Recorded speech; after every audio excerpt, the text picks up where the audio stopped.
Christ is risen. It's Father Joseph Swaden, and we are live. Today we are talking about we're going into, you notice the title, Rebuilding the World Part 3.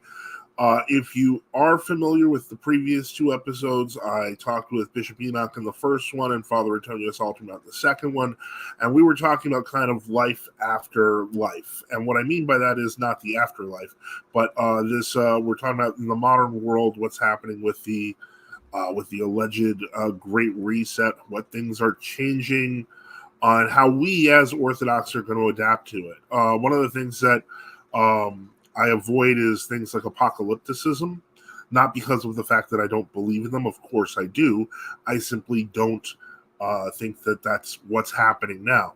What's happening now is a gradual power shift globally that we are seeing play out, and we, to some degree, participate in it. And so in our first episode, we were talking about what happens to the church after the chaos. We noted the 2025 thing or any other number of ecumenistic things and how we survive past that. In our second episode, we were talking about stuff like we were talking about things like cryptocurrency and preserving your wealth as we go through economic chaos, because this is kind of all happening live and right here. But one of the things that I definitely want to talk to our guest about, it's Nick, the anti-carnist. By the way, I'm going to put up some comments, of course, to say hello. So, yes, Christ is risen, truly is risen. Sheep cheese, we talked about it. And let me see here. And wait, I think there's Nick. He is here. Hold on.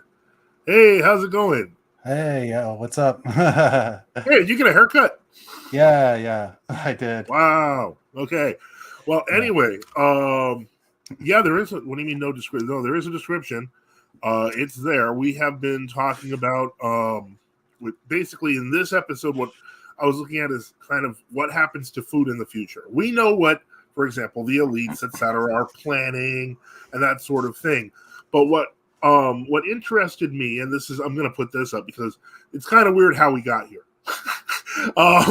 So I think that's fair. We should talk a little bit about that. For those who don't know, I debated Nick on the question. I think it was, what did we debate on? Like justification for God, I think. But originally, when I did the debate with Vegan Gains, Nick was actually supposed to be my partner. He was supposed to be the guy I was debating. So we never talked about the veganism. And so that is something that, he's kind of asked me about and so on and so forth. And as more and more stuff, a lot of stuff I've been learning and experiencing over the past year, and especially in context of this series, I started realizing, one of the things that is big, that's going to be a big change in what the elites, quote unquote, are planning, is massive changes to our food systems. And the point is, that is something that we need to kind of tackle head on, just like we did in previous episodes. We need to look at what is going to be the food of the future. And I mean that quite literally, because otherwise, right now, I know in Canada, they've developed this gigantic, have you seen the news on this, Nick? Like, this was 4 months ago, they put 20 million in Canada for this giant cricket thing. It's like a cricket generator that they're going to use to make cricket meat. I'm not kidding. Everybody's got a scheme. I mean, whenever I encounter something like that, I'm like, are you kind of so desperate to eat animal products that you will stick literally anything in your mouth as long as it's an animal? Well, it's kind of crazy. And that's something that, that's, in a sense, I started realizing the more after that last debate I had, of course, I was thinking we were talking about doing a debate, and I started realizing a lot of things were off. Like when you start to, about the situations with factory farming, so on and so forth. And so when you think about it from your perspective, the machine is kind of already real. And then, of course, from the other side, you notice, meat eaters, etc., will often say, well, look at what goes into a veggie burger, and then look at what goes into a hamburger, because it's just one thing, beef. Well, short asterisk, right? That's not really true anymore. If you go to Dollar Tree and you pick up their burgers, you flip it over. It has soy protein in it. It has Slim Jims, for instance, beef flavoring. Like, what do you need beef flavoring in beef for? So, the machine is a real thing, and I say the machine when I'm referring to like the consumerist system that we are kind of living in today. Well, people are buying these products, right? So, I mean, and that's the problem. I mean, the problem is, I would say it's because a lot of them don't know any better. Like, when's the last time you saw somebody grow something? Like, I'm sure, like, you probably saw more people growing things than most people, but the point is, most people don't even know what that is. Like, food is just the supermarket, and that's terrifying. Because what that means is that we have kind of developed into really a kind of dependent consumerist culture that if the switch is shut off, I mean, that's massive chaos. I mean, people are, I can only think about it. And this is part of why I started thinking about things like sustainability, so on and so forth. What happens next? Because to counter, for example, like the elite's plans with what they're doing with Orthodoxy, we have our own churches we continue to build. Same thing with money. They want to take, central bank digital currencies. That's why we, like our second episode, we were talking about things like Monero and secure currencies. And so here's where, so we've solved the church problem. We've solved the money problem. What about the food problem? And this is where I kind of see some value to the vegan propositions on a lot of things. Hold on, before I guess like getting into what we think about like in terms of the future of sustainability, I guess, do you not agree that the slaughter of animals is unethical? Well, that was one thing that I realized in my debate with VG, that what we consider, and when you say the slaughter of animals, we're talking about specific, I mean, I'm okay with the slaughter in terms of very, very small comparative circumstance. Like, factory farming's disgusting. Well, yeah, I mean, but like, like we would be okay with, like, let's say killing and eating other people if you're up in like a plane crashed up in the Alps, right? Yeah, right. Well, that's not an emergency situation. Sure. Like, but that's like but that's not like most people are not in that circumstance. It's certainly not if you're in a supermarket. So I guess like under like anything that's not like being marooned on a desert island. Yeah, exactly. Well, Father Antonius does ask, let's not discuss sentience, please. We had no intention of doing this. Well, I'm not even like worried necessarily about like sentience. Like, I'm just like, because like we don't even need to discuss sentience because you already agree that, like, let's say factory farming is unethical. Is immoral. The way it's designed right now is literally immoral. But I don't think there's a way to fix it. But if then that means that, so a lot of people, a lot of like carnists who I argue against tends to think that makes their position better because they're sort of accepting this kind of middle ground, right? Where they're against the truly horrific, but like you could still eat some meat or whatever. And so they feel like they're appeasing both sides. In fact, I think it makes your position way worse because what happens is you're agreeing already that these animals have moral value. Yeah. Right. So then the question would be like, when we think about like the way in which we construct our ethics, when we think about like, for instance, something along the lines of, the like it's unethical to, let's say, cannibalize people, like just walking down. That's a given. Let's just grab that up. Really. You see a jogger and then you see a brick and you're like, hey, I could have lunch right now, right? Yeah, right. And then we think about like it's unethical to, let's say, torture animals of all different types, right? Yeah. Use a slingshot to shoot rocks at songbirds. But yet we seem to, in the midst of all of this, it's unethical to harm someone else for what essentially amounts to our taste preference. We seem to carve out this exception, right? And so in terms of carving out this exception, right, then what would be the justification for that? Well, that's a good question, and it's one that I have kind of been thinking of for a while now. Because, say, for example, if we're talking about,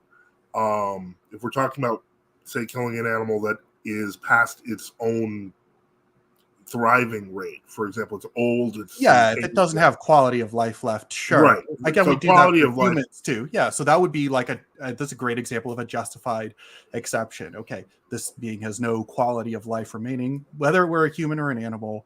We would then this would be euthanasia. This wouldn't be slaughter, right? Well, I mean, I personally don't believe the problem is with killing people on this, and the euthanasia question is a lot of the time people get shoved into it. Like we're seeing the slippery slope in Canada, where basically people are like, "I'm homeless," and they're like, "Kill yourself."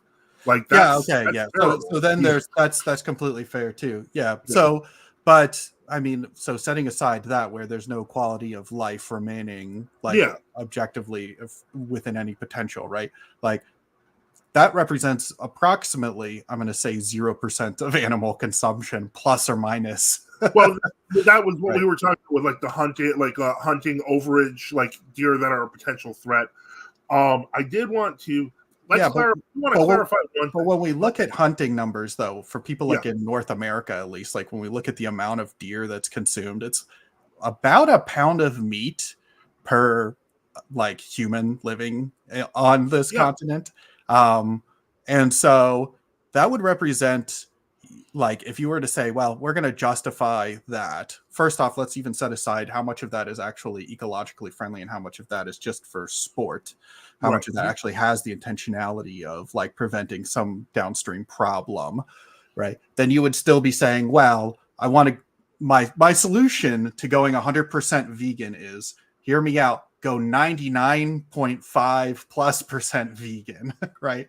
Which if you're willing to concede that amount, like, I would just call that a win, right? I would say that these are kind of fungible points, and what I mean by that is that I kind of agree with that. Where if you're going in a more plant-based direction, that's not necessarily that's a good thing.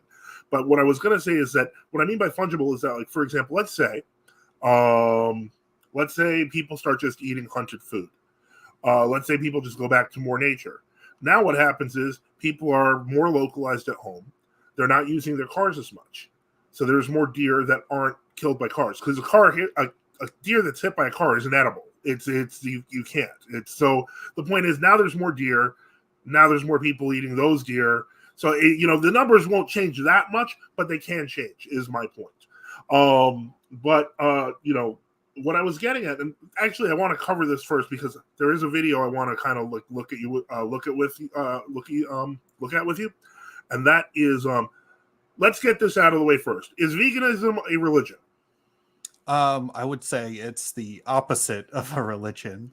Okay, just because this is something that because first off, there's all sorts of little strings and things that tie together. Maybe I should explain my username then, because that might actually be useful to get into. So, like, the reason that I would generally talk about carnism and anti-carnism rather than like veganism and non-veganism is that carnism represents the rejection of like a null position, right? So the question that would be posed to you would be like, why would rights correlate with species in that way, right? And in the absence of a justification, right, that would just be an argument from special pleading, right? Like that special pleading by definition is when you present like an asymmetric position with no justification. Well, I would need to ask you. I've interpreted carnism as basically meat is good. Well, it would just simply be not necessarily that it's good, but just a rejection of this kind of null hypothesis or this kind of null position. In the same way that, like, for instance, the null hypothesis would be that the Earth is round and there's not some secret global conspiracy that's trying to keep the words, that the world, ignorant to its flatness or something like that. And so then you need to then provide what would be the justification for that, right? Or, like, for instance, in terms of religion, right? Like, for instance, if you think about, like, could you prove that something wasn't designed? And the answer is no. There's no way to prove that something isn't designed because it could always be designed such that it looks not designed. So then the null hypothesis would be that it's not designed, right? Because it doesn't make sense to have a position that's unfalsifiable by default be kind of the null position, right? Because then you would, if that's your stance, you would have to accept a bunch of contradictory claims, right? Then you would also have to accept Scientology because they have an explanation for how other religions came to be, right? That's also unfalsifiable. So what happens is that you have these positions that are null positions, and so we would say you either can reject a null position or you can fail to reject it. Right. So there's not a correlation between two things. Right, so this guy again. Anyway, yeah. So that's what I would say carnism is that it is the rejection of the null hypothesis, and in all other areas of life, right? We call people that reject the null hypothesis the name, and the failure to reject, we call it the not name. We call people who reject the null hypothesis that no, there's not enough justification for God's existence, for belief in it. We call those people theists, and if you think that there's a failure to reject this null hypothesis, you are an atheist. So if you want to use the term vegan, that's cool, but it makes more sense to talk about, if you want to talk about non-vegans instead of carnists, then it almost would make more sense to talk about non-vegans. Right, because a non-vegan is not the opposite of a vegan, because a non-vegan can also be a flexitarian, a pescatarian. I mean, they're not vegan. So there could be multiple different types of theists. So it's like like non-murderer or like non-thief. Like what's a word for a non-thief? A possessionalist? Like, I don't know. It doesn't make sense. Yeah. So, but when you have null positions, those are. We'll definitely be covering this a little bit because I do have my issues with cells this thing. And Gatorade. All right. Gator meat. Okay. All right. Okay. The jokes are flowing in the chat, but all right. So, the point is that this is where I'm coming at. Kind of where I have been learning about veganism since that debate, etc.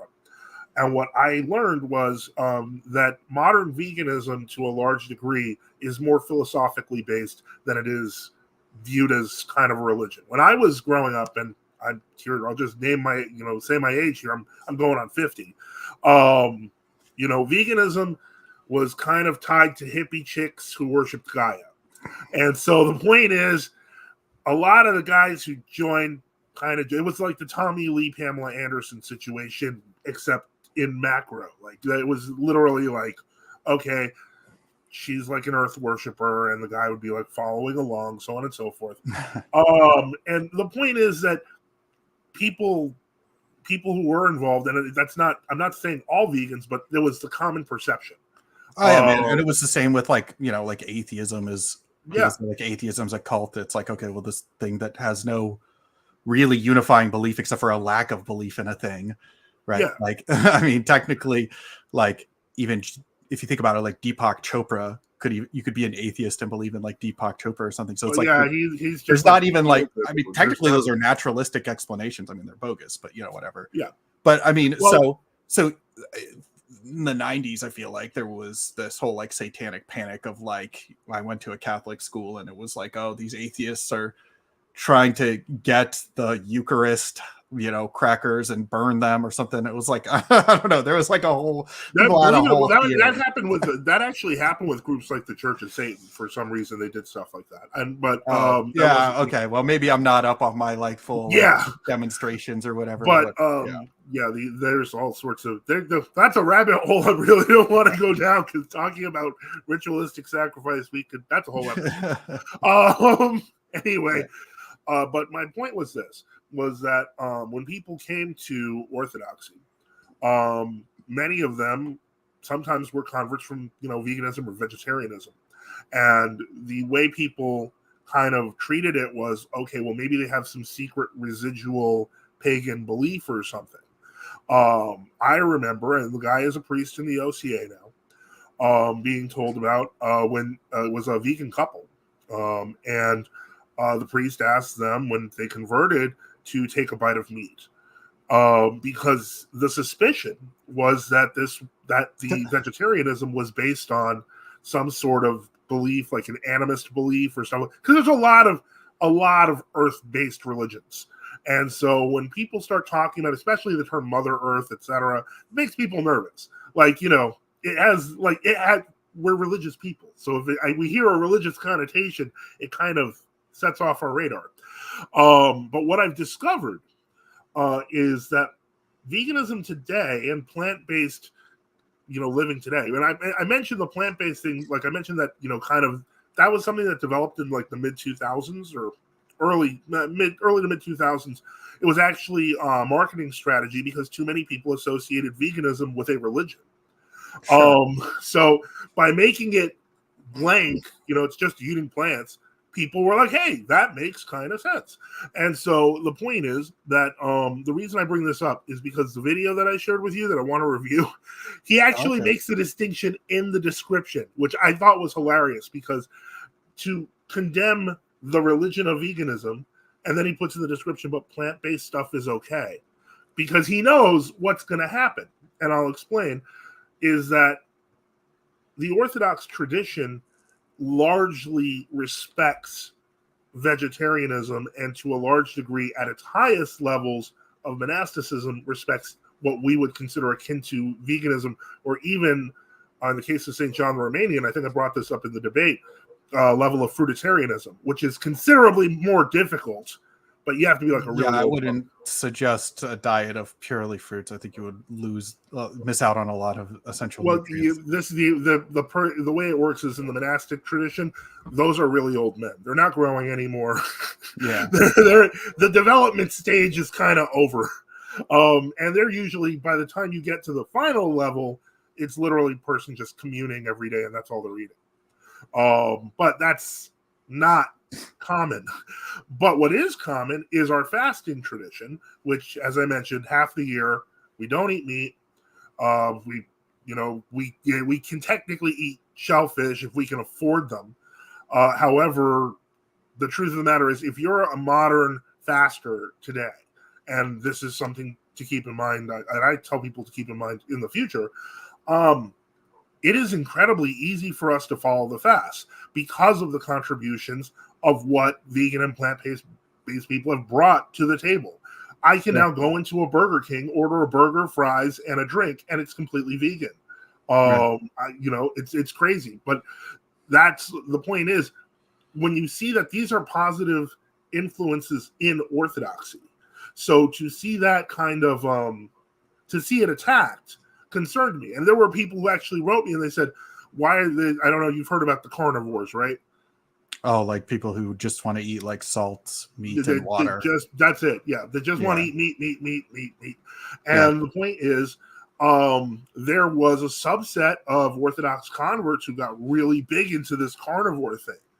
Well, guess what? You can't do that because half the year you're not supposed to be eating it. I mean, not only that, but I don't know. I would need to see actually like evidence that you're not going to run into like serious issues. If you want, you can always add on Instagram. There's one that's called Carnivore Cringe, I want to say it's called.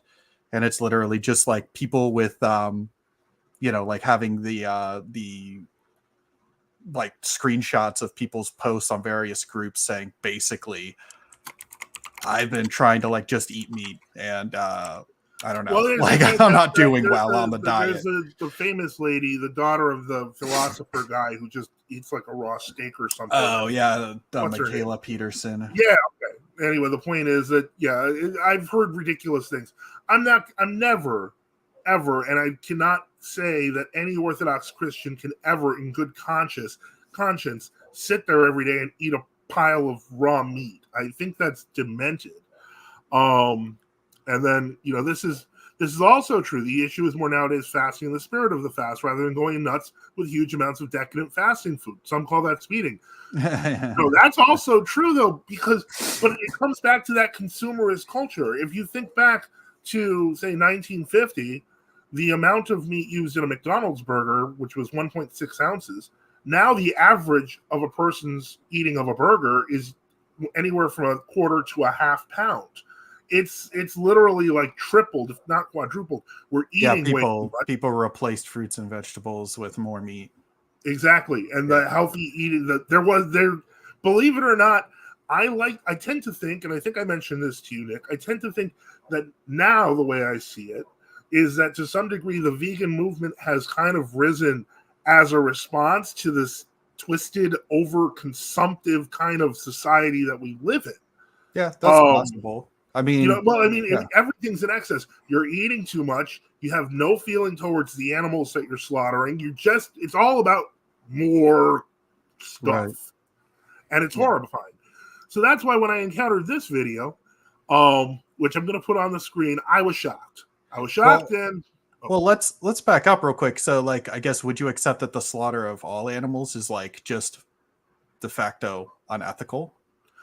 I would say, again, I've always put in qualifiers, but if we're talking about 98% of it, a lot of it is, I mean, you've seen right, but what about the other like 2% of it? Well, right? Let's say you slaughter a cow from like a local farm or whatever. Right. Well, the question is, was the cow, did it live to its full life? Is it older, etc.? Yeah, but they're not. Nobody's euthanizing. Like, I'm not nobody's letting a cow live and feeding it for 20 years. I'm telling you, this is real. There's a real thing. There are people who do this. Yeah, I mean, yeah, okay. Like, so barring like cases of like roadkill or something like that, right? Like, nobody's harvesting roadkill off the side of the road. If you slaughter an animal, would you believe there are people who actually? I'm sure there are. There's one of them. But you'd be surprised. There's a whole genre of roadkill people. Right. Aside from that, like, I mean, in terms of just any sort of like slaughter of animals, like aside from animals that have like, let's say, lived out their natural life or like self-defense. Said Sava. Sava is a frequent commenter here. He literally works and eats soft roadkill. Anyway. All right. Well, I mean, I don't know what this is. Do you know that Orthodox fast schedule of the calendar are made for monks and not the people of the world? No, I don't know that. That's not true at all. The tradition of the church in terms of fasting existed first for lay people before monasticism existed as an institution. That's incorrect. But aside from that, I mean, the slaughter of animals, like even if you were to, or like, let's say, for instance, I were to slaughter a dog for food, would that be unethical? Well, you see, and that opened up another can of worms for me, and this is one of the things, obviously, this is one of the things that came up in my debate with VG, but I'm not sure even how to answer it, because the truth is, if I'm okay with certain types of slaughter and other people's just use different animals to do it, we have to kind of ask that. I think that's a fair question to ask, and I don't really have a good answer. I could tell you that. So, like, in terms of defending the slaughter of animals, I was trying for a while to collect all of the arguments against veganism together, and the answer is that there's really not a whole lot of arguments against veganism. And like this particular proposition I put forth, which is basically what's the difference between all the things that you and I will agree is unethical and the slaughter of animals, either factory farmed or not. And the answer is that you actually only have really 6 things that I hear from anyone. So if you want them in order, the first thing that people say is just something completely unrelated. Something that just wouldn't affect any of the premises of my argument, right? You vegans are always shoving your views down other people's throats. Like, that doesn't actually make the slaughter of animals ethical. Right. The second thing would be something along the lines that cashes out to, well, special pleading is okay, right? Like that I can make a rule and an exception. I can have this asymmetric opinion and I don't need to justify it. To which the funniest response is just quite simply, fine, you can accept, you can have that view, but veganism's the exception. And since we just established we don't need to justify our exceptions, now you actually do need to in veganism because I can invoke that exception to your own rule, right? And so it's self-defeating. I mean, you could introduce any contradictory proposition. You could always say the thing that you're talking about is the exception to whatever logic you're putting forth, right? So that you could never discuss anything ever. So that's a self-defeating proposition. So the third thing that people say to me is they try to give a symmetry breaker that is between the things that they think are ethical or unethical, but doesn't actually separate what's ethical from unethical. So like, for instance, they'll say something like intelligence, right? And then of course the question is, well, are we okay with like slaughtering? There's a lot of things, or like, and so on and so forth. So there's the octopus question. Right. So there's plenty of non-symmetry breakers that people want to give. And of course, if it doesn't actually separate what's ethical from unethical, it can't actually be your symmetry breaker. The fourth one is a little bit harder to identify, but it's what I call the Indiana Jones, right? So it's when people don't actually answer the question, they just substitute in real fast a new answer, a new question, which just begs the question, right? Now, this was an interesting point from Kris here. He points out moral arguments against slaughtering animals logically has to end up in something like Jainism, where there were face masks to avoid breathing in bugs. Actual meaningful consequence, karmic, is key. What are your thoughts? Well, we can get into that, but the fourth thing, so that would be an example of argument number one, which would be something that doesn't actually counter the conclusion of my argument because it doesn't affect any of the premises.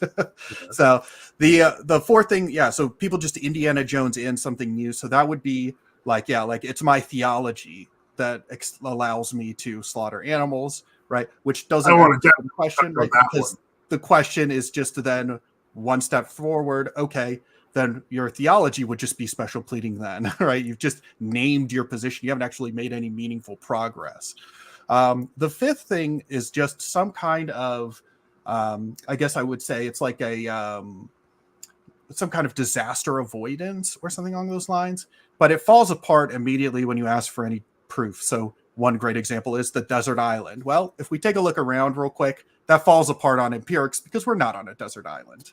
All right. And then the sixth thing is my favorite, which is the Hail Mary, which is if I can't identify a meaningful difference between eating a cheeseburger and Jeffrey Dahmer, I guess Jeffrey Dahmer did nothing wrong, right? And so I would just consider that, if you start to make positions like that, then you really just don't want to lose an argument to a vegan. Okay, now there's a couple of back and forth here, I guess. So this is an argument that we could just, this actually isn't even accurate because it doesn't put humans on the same level as animals. So I've never said that, right? And in fact, you already would disagree with that position if you're against torturing animals, right? Yeah. Well, I'd like to. That's why I want to address the number 4, because one thing that we do here is we discuss Orthodox, positions on things. And so the first thing that I would say is if somebody is saying killing animals is part of my theology, I would respond that their theology is demented. And what I mean by that is that that's a better argument against your theology than it is for the killing of because the Orthodox tradition has always been, and the fathers and saints of the church, is that animal death, all death, human death, is all a result of the fall.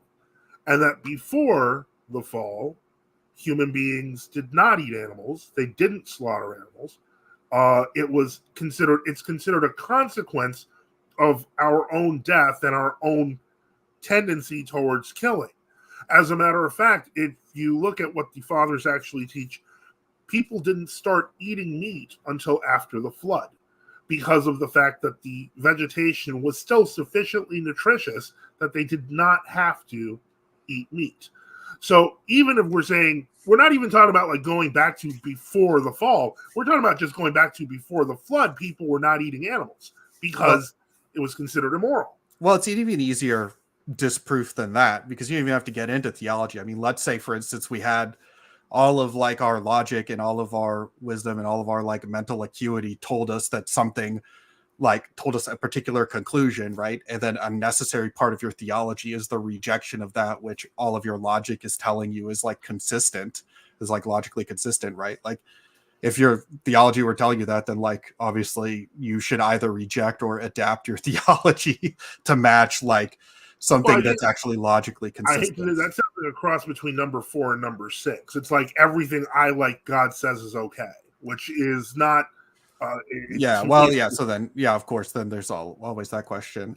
So Blue Hills gives another one here. So to remove ourselves from the food chain would go against our natural history.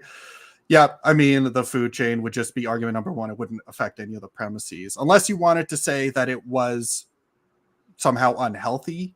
If you wanted to make that claim, then I would just ask for evidence of that. But if in the absence of it being unhealthy, like it just wouldn't affect any of the premises. And Kris responded to Blue Hills here. He said, well, removing ourselves from the food chain willingly is what fasting is. So it's also already an argument number 3 as well. So it's wrong for multiple reasons. Yeah. But the good thing is that I think it's important that we have these discussions because ultimately I think everyone can really agree on is that the system that is in place now is deeply, deeply dysfunctional. I would say dystopian. And something needs to change. I did want to share this video because this actually attracted my attention around. It was a few months ago. I started getting emails and requests about it because, again, it's pure carnism with an Orthodox mask on, and it's horrifying. If I'm going to be honest, and I think most of the listeners will recognize exactly the problem with the thinking when you get into Orthodox fasting and how this guy describes it. So I'm going to put it on the screen here because it's demented. It's a little demented, this guy, but it should be interesting. You see him, which is why advance in holiness. They don't have to eat to stay healthy. Yes, I agree completely. Overeating is gluttony, but all right. So here we go. This is, hold on, okay. Orthodox Christianity versus veganism. Jay Dyer, Norwegian News, Primal Edge, Orthodoxy, and Carnivore. Before I even start playing this, I want to just draw your attention to the description, which I thought was hilarious. It says, I'm joined by Jay Dyer from Jay's Analysis and Tristan from Primal Edge Health to discuss health, nutrition, Orthodox spirituality, the meaning and rules of Orthodox fasting, carnivore, keto eating and health, cults, heresies, and dangerous ideologies, and why veganism, which is different than plant-based diets, is condemned by the Eastern Orthodox Church. If we have ever gotten to a point where not eating meat is condemned by the Orthodox Church, we wouldn't be the Orthodox Church. Yeah, it's what we've done. It require clarification on what the heck they even mean by. Yeah. And he'll give some. And this is where it got really devious. I'm going to play the fasting part first, and then the veganism part first. So Orthodox fasting. There's certain way that Orthodox does fasting. It's funny because in Orthodoxy, fasting is essentially no animal foods, right? Correct. If you're a vegan, an ideological vegan, your whole life is based around that. Like your whole identity is based around no animal foods, right? Okay. Let me know if you want me to. That's not my whole identity. Your whole identity is vegan, right? I mean, if you're like vegan teacher or something, maybe like what I mean, like that. But I think that's her. I'm sure she even goes to bed and reads a book. I mean, I doubt that that's her whole. It's just bizarre. Ask me about arch. How do you deal with fasting? You're doing a carnivorous diet for medical reasons. Carnivorous diet for medical reasons. Watch this, guys. Partially for medical reasons, at least for yourself, right? Like you had major insulin resistance. You found that a carnivore diet helped you in many, many ways.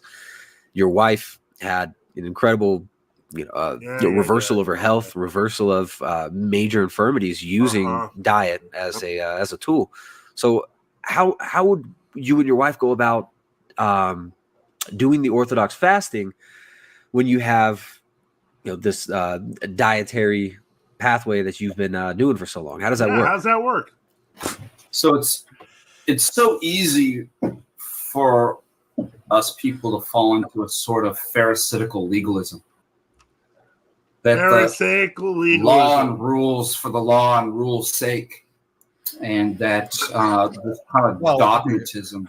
This guy, he's literally just. You can see where he's going to start going with this. Well, okay, let me make a comment because there is like this idea of like veganism that maybe like some people have, where it's like for instance, like not eating animal products. Why? Well, just because they're animals, and so like even if they were like jellyfish or sea urchins, those are technically animals, and so.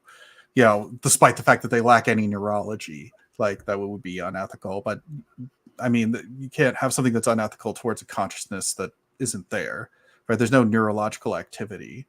I mean, I know people don't want to discuss sentience, but the idea is quite simply that like there is this idea of veganism that is like, we're against like the eating of animal products just simply on the basis of some arbitrary classification. Well, arbitrary classification is what I would argue against, right? Like, 'cause that would just be an argument from special pleading. You would be doing like an argument number 4, but for some other position. What I would just take veganism to be again is just simply logical consistency, right? And then in the absence of any like symmetry breaker between two asymmetric positions, you would have to accept that essentially you would just treat them in a trait adjusted fashion. That it's the null position that like there's no reason that we would like treat animals differently on the basis of just purely some like arbitrary species classification. That that you would just treat things logically consistently as a, in a trait adjusted fashion. And Blue Hills has thrown this out here. I assume is in defense of the good Father Ananias here, and he says, yes, but that's not what's expected of the general laity. Those people were saints who rejected most of the needs of the average human, even sleeping for a half hour, which we can't really do. There is no relaxation on fasting without your spiritual father for the needs, for physical needs. I've heard of people who have to have something, some reason they have to have dairy or something, fine. But the problem is this, that what this fellow here is promoting is a full carnivore diet, and his reason for not fasting is basically, don't worry, guys, you don't have to. That's literally the opposite of how Orthodox are supposed to see this. But we're using these rules, whether it be fasting or the various canons, to achieve a certain end. Yeah. So therefore, they're means to a certain end. And so when people say you have to do this, there is no have to in the Orthodox Church. There's no have to in the Orthodox Church. There's no have to. I could think of 10 of them off the top of my head. In which are very pragmatic. Oh yeah. If you do these, they help. They help. But you're not the one, the individual who decides what you need. We're the worst judge of, oftentimes, our physical, but mostly our spiritual character of who we are. And this is why it's so important in the Orthodox Church to have a spiritual father confessor that you confess to. And so you put your life in their hands. Oh boy. They're like a trainer, because you can imagine if you were working out and I don't need a trainer. You're gonna develop correctly. You're not gonna. Oh, by the way, Nick, if you're not familiar with this guy is currently a little bit controversial, because even though he's a deacon, he was kind of listing himself as a priest everywhere. So he's kind of not only marketing what the priest is supposed to do, but he's also pretending to be one. I just thought I'd throw that in there. Yeah. Well, I mean, there's an analogy to be carried over with a spiritual trainer as well. And so when it comes to these issues, whether it be the canons or the rules of fasting themselves, they're a guide, a marker to what you achieve. And what you do is you go to your father confessor. And you ask him. And you bring up these issues. I can't do this, because there's always freedom in the Orthodox Church. I need my pound of. And you say, Father, I have these medical issues that if I fasted in this way, if I abstained from certain foods during the fast in a certain way, it would jeopardize my health. I've never, ever heard of a priest say, I'm sorry, the law's the law, and you got to do it. You see, what I find despicable about this is that this is a carnivore video. This is about the carnivore diet. What he is advising people to do is take advantage of priests who are literally giving economy for people who actually physically need help, and just saying, just tell them you're going to get sick. That's like sleazy. That's actually kind of, yeah. I mean, that's the problem with like anecdotal evidence of this type, would just be that like essentially you're creating for yourself like a completely unverifiable position. I mean, like if you want, I'll find a bunch of people, right, and they'll all say like, if you go vegan, like your schlong will grow 2 inches and you'll get 5 inches taller, and like, I mean, like you can find anybody to make any anecdotal claim that you want, right? Yeah, so, exactly. 4 out of 5 dentists recommend Crest, right? Yeah, yeah. 9 out of 10 doctors recommend Camel cigarettes. Yeah, no, exactly. I mean, the thing is that like when you just like, that's why when we actually look at like nutritional epidemiology, right? What do they have? They have control groups. They have control groups on top of control groups. So they have control groups that are literally told, you are being given a placebo, right? And then the control group will, like, the fact that they're being told they're given a placebo will like change their outcomes, right? Like we're giving you something that does nothing. And they're like, wow, I feel a lot better. Like, believe it or not, there's actually now studies on the placebo effect. Oh yeah, the placebo science now. Yeah, that a more expensive placebo is more effective than a cheap placebo. Like it goes. Yeah, I mean, it's a bottomless pit. It's hilarious. So like that's the problem with these kind of like. This guy. This is clearly sarcasm because he's not a priest. Right. But in any case, okay, I agree that a big ass for a slow process. For as long as we keep the fast of the calendar, why should we avoid meat in general? If you're keeping the fast of the calendar, you're already avoiding a lot of meat. So. Well, I would just say also, like, why should you avoid meat in general? It's like, I mean, if you can't identify any moral difference between the thing that you're saying is like ethical and unethical, like if you agree with me that like torturing these animals is unethical, then like that's like asking why should we avoid torturing animals most of the year if our religious calendar explicitly has a don't torture animals month. Yeah, well, and there's what about the other 11 months of the year? Like you would just not do it because it's unethical. Well, it's closer to 6 months. No, but I mean, like, but in some hypothetical, right? Somebody did point this out, and it's I think Saint Theophan or perhaps Archbishop Baverki goes into that about meat. Oh, it's not just them; it's the Desert Fathers as well. One of the things that is known is that overconsumption of meat is considered it increases the passions. It actually causes a person to become effectively more predisposed to sin. So the idea of saying eating 100% meat is okay in the Orthodox tradition is it's like evil. It's like the opposite of the reality. Oh, okay. It wasn't sarcasm. He posted it before I said he isn't really a priest. No, he's not. No. He's a deacon. He just calls himself a priest on his resume. All right, now here's where he gets to vegan. So hopefully you don't get too offended. I was offended. I'm not even vegan. But, all right. To jump into veganism is a way of living which seeks to exclude, as far as is possible and practicable, all forms of exploitation of and cruelty to animals for food, clothing, or any other purpose. Yeah, so veganism holds that animal husbandry is.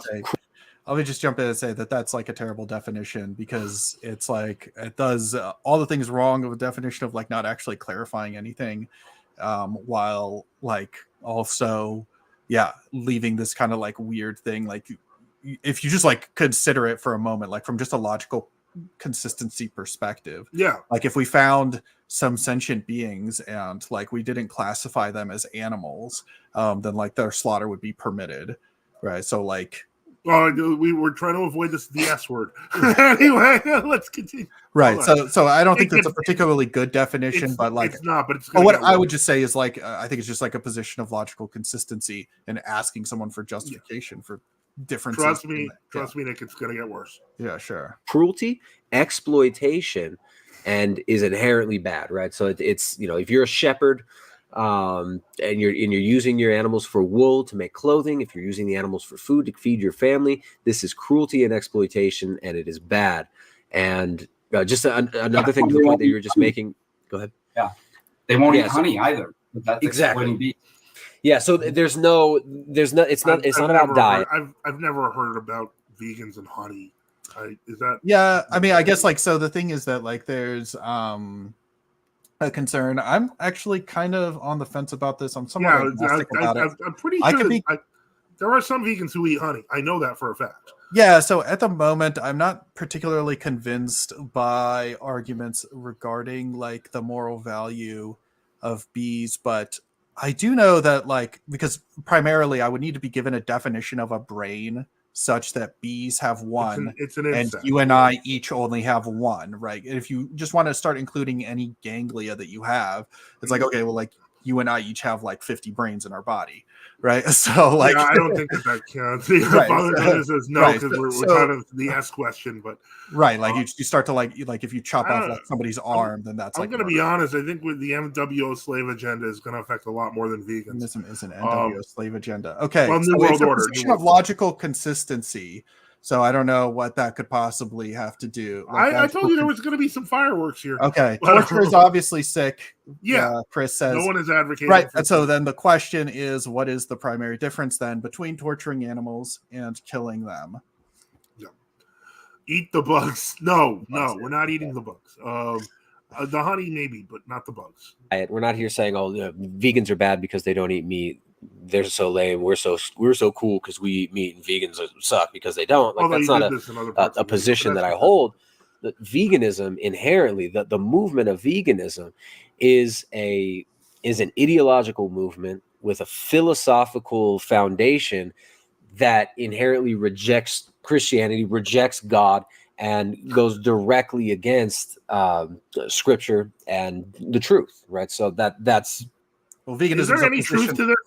I mean, veganism is a position of logical consistency. So if logical consistency rejects God and your truth and your church, then that sounds like things that you should be rejecting in favor of logical consistency.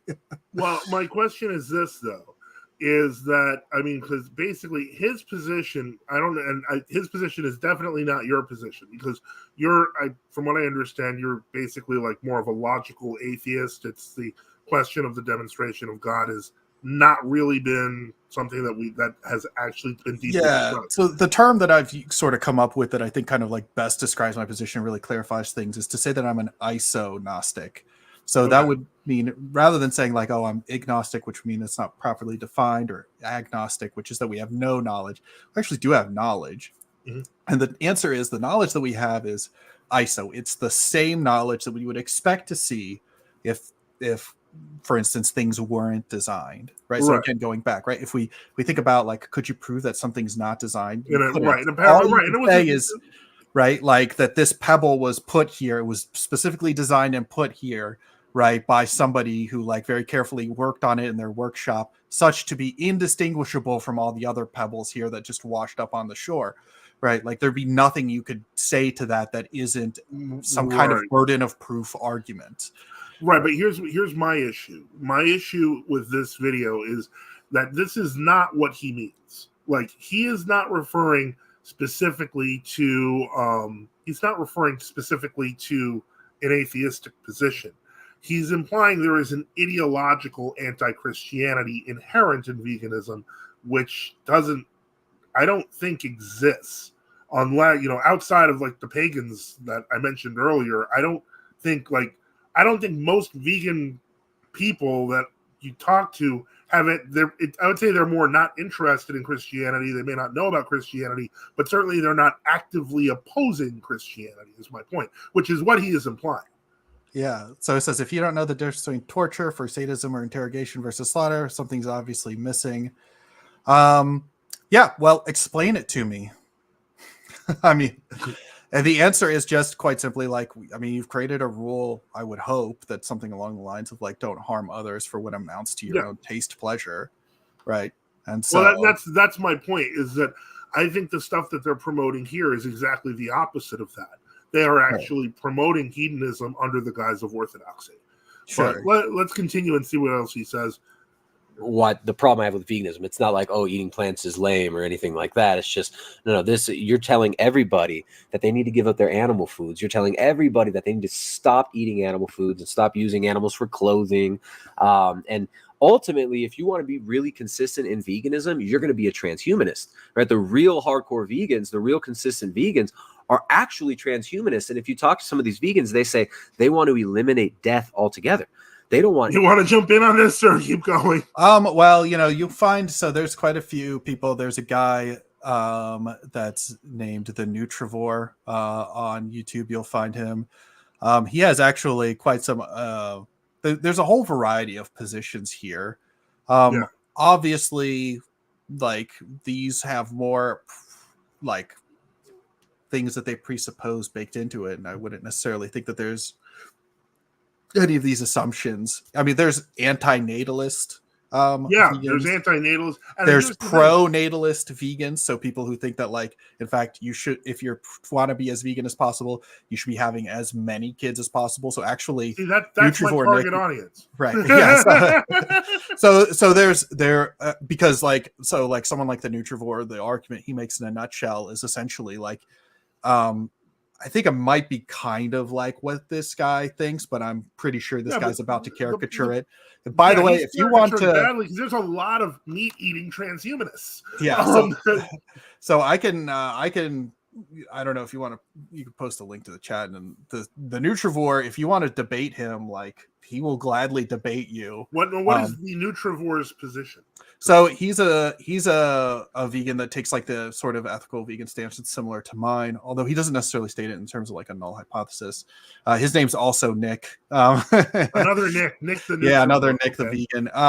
So what he does is his position is essentially that if you were to like imagine some forest and you were to replace that with just like a giant metal slab, right, that then the amount of death that is caused by that area of forest would actually go down. And so then I don't know, I hope I didn't no, I screwed up something. Hold on, I'm fixing all it. Right. But so actually, like, humans should be trying to displace animals as much as possible and replace it with human infrastructure. And the ultimate goal is something like Coruscant from the Star Wars universe, where we have just completely replaced everything from the entire planet, down to just, human infrastructure.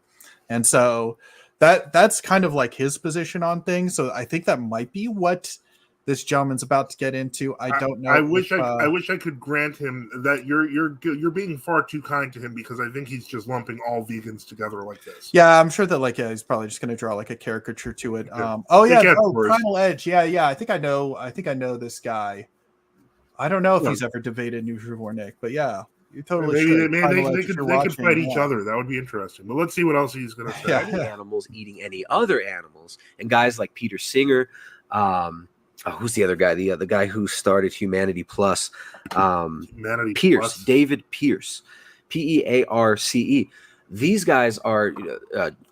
Peter Singer's not fully transhumanist, but David Pierce is a transhumanist vegan and a very, very prominent figure in these movements. And so ultimately, veganism does tie in with a lot of Gnostic ideas like transhumanism. By the way, Tristan. Who else said if you eat this vegetable, apple, you will become like God? Right? Okay, well, first off, that's stupid, because A, an apple's not a vegetable, it's a fruit. B, if he wants to play that game, I mean, one could point to St. Paul saying, because I don't want to hurt my younger brother, I'll never eat meat again. I mean, that's just to imply. First off, nobody was killing anything in the garden. So you see what I mean by this like kind of deceptive misrepresentation of Christianity? And well, I mean, this would just be like this. So this is an argument that's called affirming the consequence. So it's a very clear logical fallacy. So it would be like something like all cats are mammals, all dogs are mammals, therefore all dogs are cats. Like that doesn't actually logically follow. But you know who else breathed oxygen? Hitler. Like the elites promote veganism because they want lower fertility rates. Cholesterol is necessary for the production of reproductive hormones. I'm not sure that they want dietary cholesterol. Go ahead and provide me a like some sort of meta-analysis or review article that would demonstrate that. Yeah, if you want to share any information in the chat, you can. But I would say that I don't think that if they were promoting what we're calling like a vegan diet, then why are they trying to spend billions of dollars on lab-grown meats and cricket farms? Like, if their goal was to make everyone vegan, why wouldn't they just plant more crops? It seems to me that they have a kind of, the NWO plan is a sort of dual set of kind of rules. One where they get to eat all the meats and everything they want, so on and so forth, on their specific rules, and the rest of us are going to eat basically dirt and insects. But they'll be shaped like burgers and pretend meat, lab-grown meat that's grown into that. I mean, I just would consider lab-grown meat essentially vaporware. Yeah, well, we couldn't eat it. I don't even like. The thing is that I don't actually even understand what problem that solves, right? It doesn't. Is it going to be more nutritious than whatever plant-based diet that you might? Well, that's the other thing that people aren't even considering with the lab-grown meat is that, I mean, I know that this isn't exactly the most fun discussion on things when you're a vegan, but the point is different cuts of meat have different nutritional profiles. The point is, where are they taking them from? Like, is everyone going to be eating stuff from a hoof? and you just don't know it. Like it's weird. It's overly. So to clarify, my problem with lab-grown meat isn't necessarily that it's unethical. Like, well, the problem is that like currently the way that it's derived is actually just like completely through animal products. It's just grown from like fetal bovine serum and like other types of.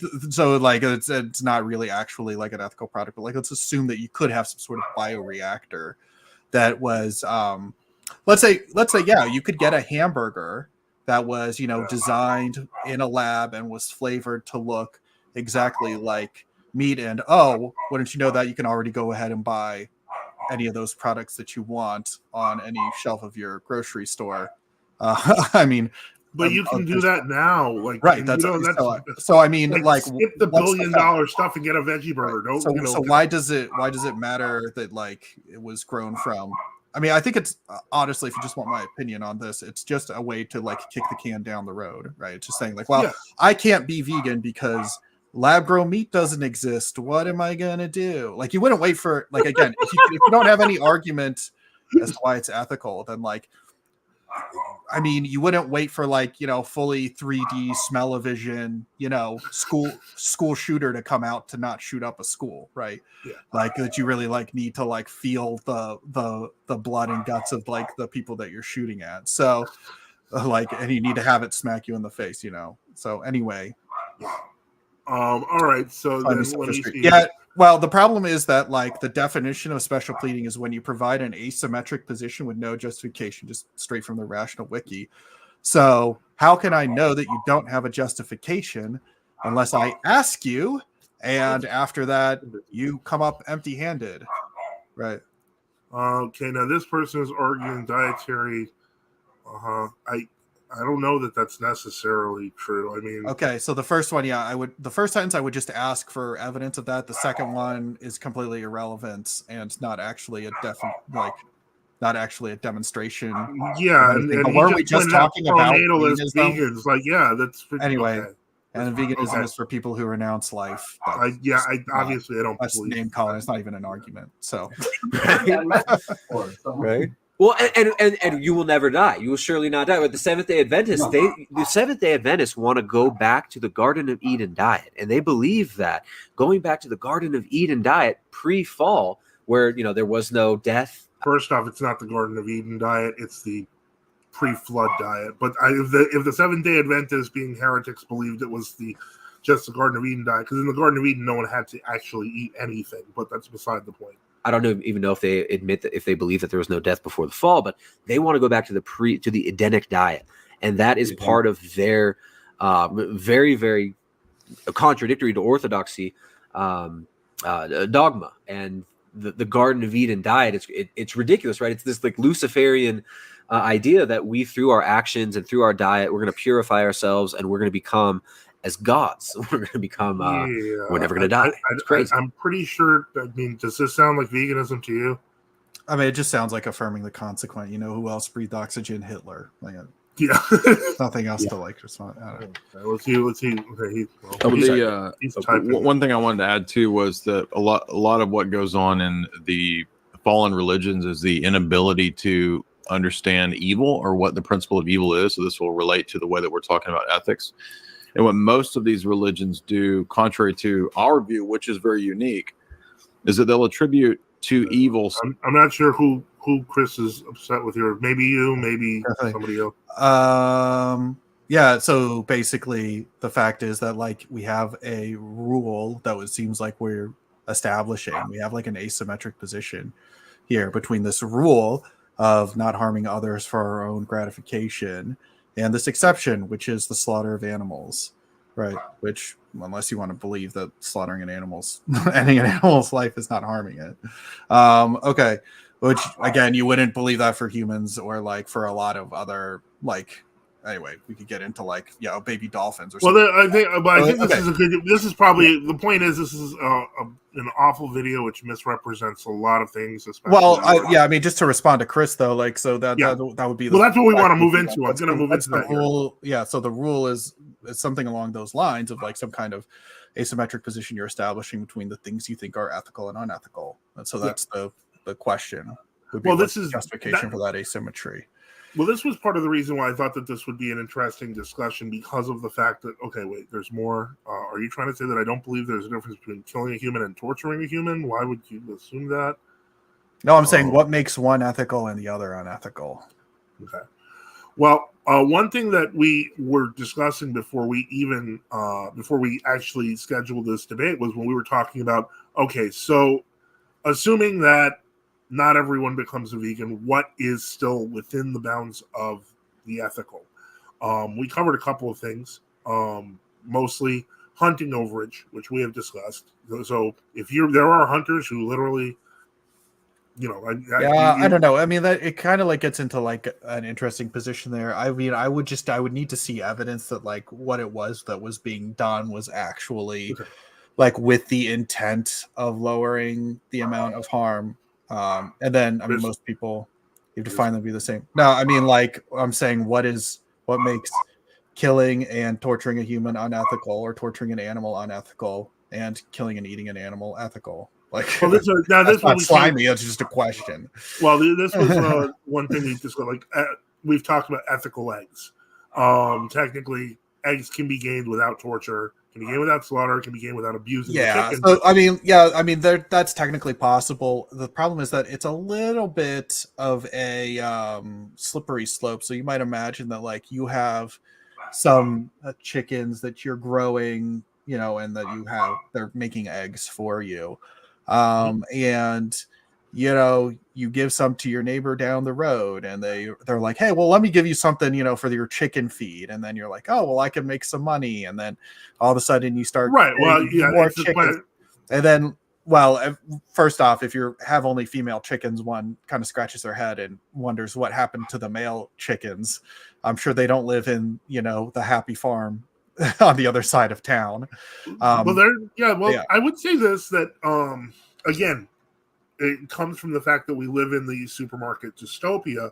But as I understand, if you go to many rural communities, most people just have their own chickens. They will share eggs occasionally with older people, but most people just have their own chickens. They're not there's no like big commercial thing happening here. Yeah, I mean, if you did have the intention of keeping these animals like completely as pets, as like that was your first intention, of course, like again, if you're accepting a bunch of like female animals and not any males in a species where they're 50-50, then again, one wonders what happened to the other ones. But well, I personally I'd keep first off, roosters make sense. The only reason you have to kind of, I'm not an experienced chicken farmer, but I would say that roosters generally have to kind of be kept away. Like, one, they fight each other. Two, they will attack the flock if there's too many. So you have to move them. They have to have a separate space. But then there are people who keep pet roosters around to just breed. But roosters have a lot of intrinsic value. Let me see here. The absence of vegan civilizations is an argument. This diet isn't sustainable. Okay, but we're talking about like if you're adding ethical eggs. I'm sorry to say this, but I grew up in a pretty poor household, and we still during Lent, our main dish is often beans and rice, and you add a protein source. And when it wasn't a fast, that protein source is usually an egg. So to me, if you have an ethical egg, for me, my diet is largely covered. And then during Lent, I just take off the egg and put some tofu on it. I'm good. So from my perspective, it can be done. Okay. Well, I guess to respond real quick to Kris, I mean, I don't know if you want Kris to come on and debate me, but we're kind of like I can ask him. If you want, hold on, it could be interesting. Give me a moment. Yeah, well, I mean, I think like just any traditional definition of like what you think of like slaughter or torture, whatever it is that you want to define as ethical or unethical. Okay. Well, yeah, I don't even know what he's even saying is like. I don't know. Then what if seeing animals killing each other in nature? Do you have a moral obligation to stop them? Yeah, I don't know. That's like a good question. There's also like an open question of like what you want to do to what are known as odd order predators. If you really want to debate people on that, you can debate Nutrivore Nick on that as to exactly what the downstream is I take that like if you want to get into that though, I would just request a concession that like you can't find any difference between the slaughter of animals. I will say I have no interest in hosting a debate on bear jail, so there's got to be someplace else to put it. But in any case, so people are saying do it, debate. Kris, you're being asked. Yeah, I mean it's so like what's the moral difference between slaughter and torture? It's like, what's the moral difference between like let's say normal free speech and yelling fire in a crowded theater? Just no sentience. It may come up, Father. It may come up. Well, I don't even need to appeal to sentience, right? Because it's like if you already agree that like torturing these beings is unethical, then like I don't even actually. There's already a moral. You already agree with me that they're sentient, so like, why would I need to even prove that? All right. Well, if Kris decides to come, he can. Otherwise, let me see if we can review some of the comments here. And I mentioned cheese to somebody in the chat at the beginning. And this was an interesting thing because we were talking about, I mentioned goat cheese to you. That goat cheese is very unique when we're talking about cheeses, not, like meat cheeses. Ultimately, in that a goat only needs to be impregnated once for them to have a perpetual milking cycle. And they can live a full, happy life milking for people with no more calves. But cows and sheep cannot, which means in order for them to continue perpetuating milk and cheese, etc., they have to continually be impregnated over and over and over. I will just say, like, also because like sometimes people want to get into. Oh, he's gonna come on, guys. He's gonna come on. Yeah. What I would say is that like if you do want to actually accept that, like let's say like ethical eggs are completely ethical, or like even if you wanted to accept, let's say that the killing of like non-factory farmed meat, if that's ethical, then what happens is that you actually have probably a lifestyle that's more difficult than veganism, because I could like go to a restaurant and just like not eat any meat. Right. But what would happen is that in order for you to go to a restaurant, you would have to like sit down and have an extended discussion with the server about exactly what the provenance of like all of your animal products are. Well, this is part of the reason why I bring this up in the whole rebuilding the World Series. My assumption is there will be no restaurant. So the point is, it's all about surviving. With this let me see here. Eggs are aligned with this one. First off, there's no evidence that Nick is primarily eating soy. There are all sorts of tofu, including chickpea, so it does not need to be soy. So that is unnecessary. Yeah. He used to have a bigger head too back when he had long hair, but now it's smaller. But that's fine.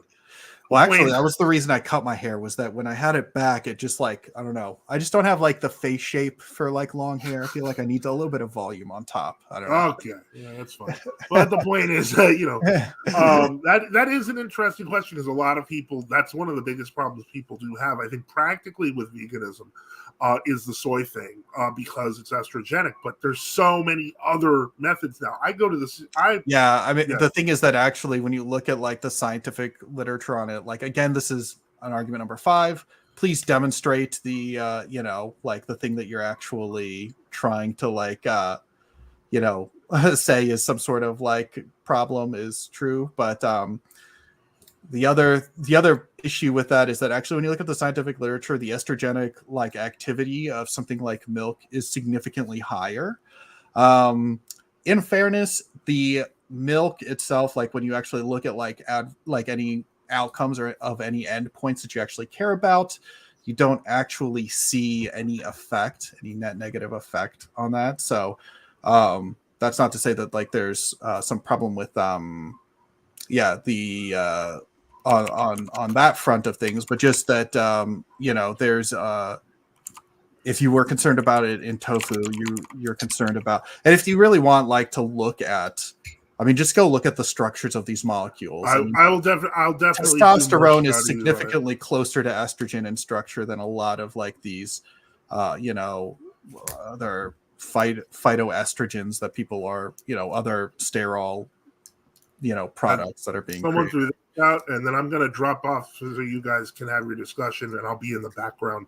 But question is, does a vegan need to be pro-life to be consistent? I would hope so, and if there are pro-natalist vegans, I want them in church. Yeah, so I guess I could answer that question. So if you had some view of soy, if you had some view of let's say the world that was, let's say, not religious, or this gets into a little bit of a problem here in terms of there's this religious argument that's made in terms that's of what we do here. It's kind of our channel. If you were concerned about let's say purely the ethics of consciousness from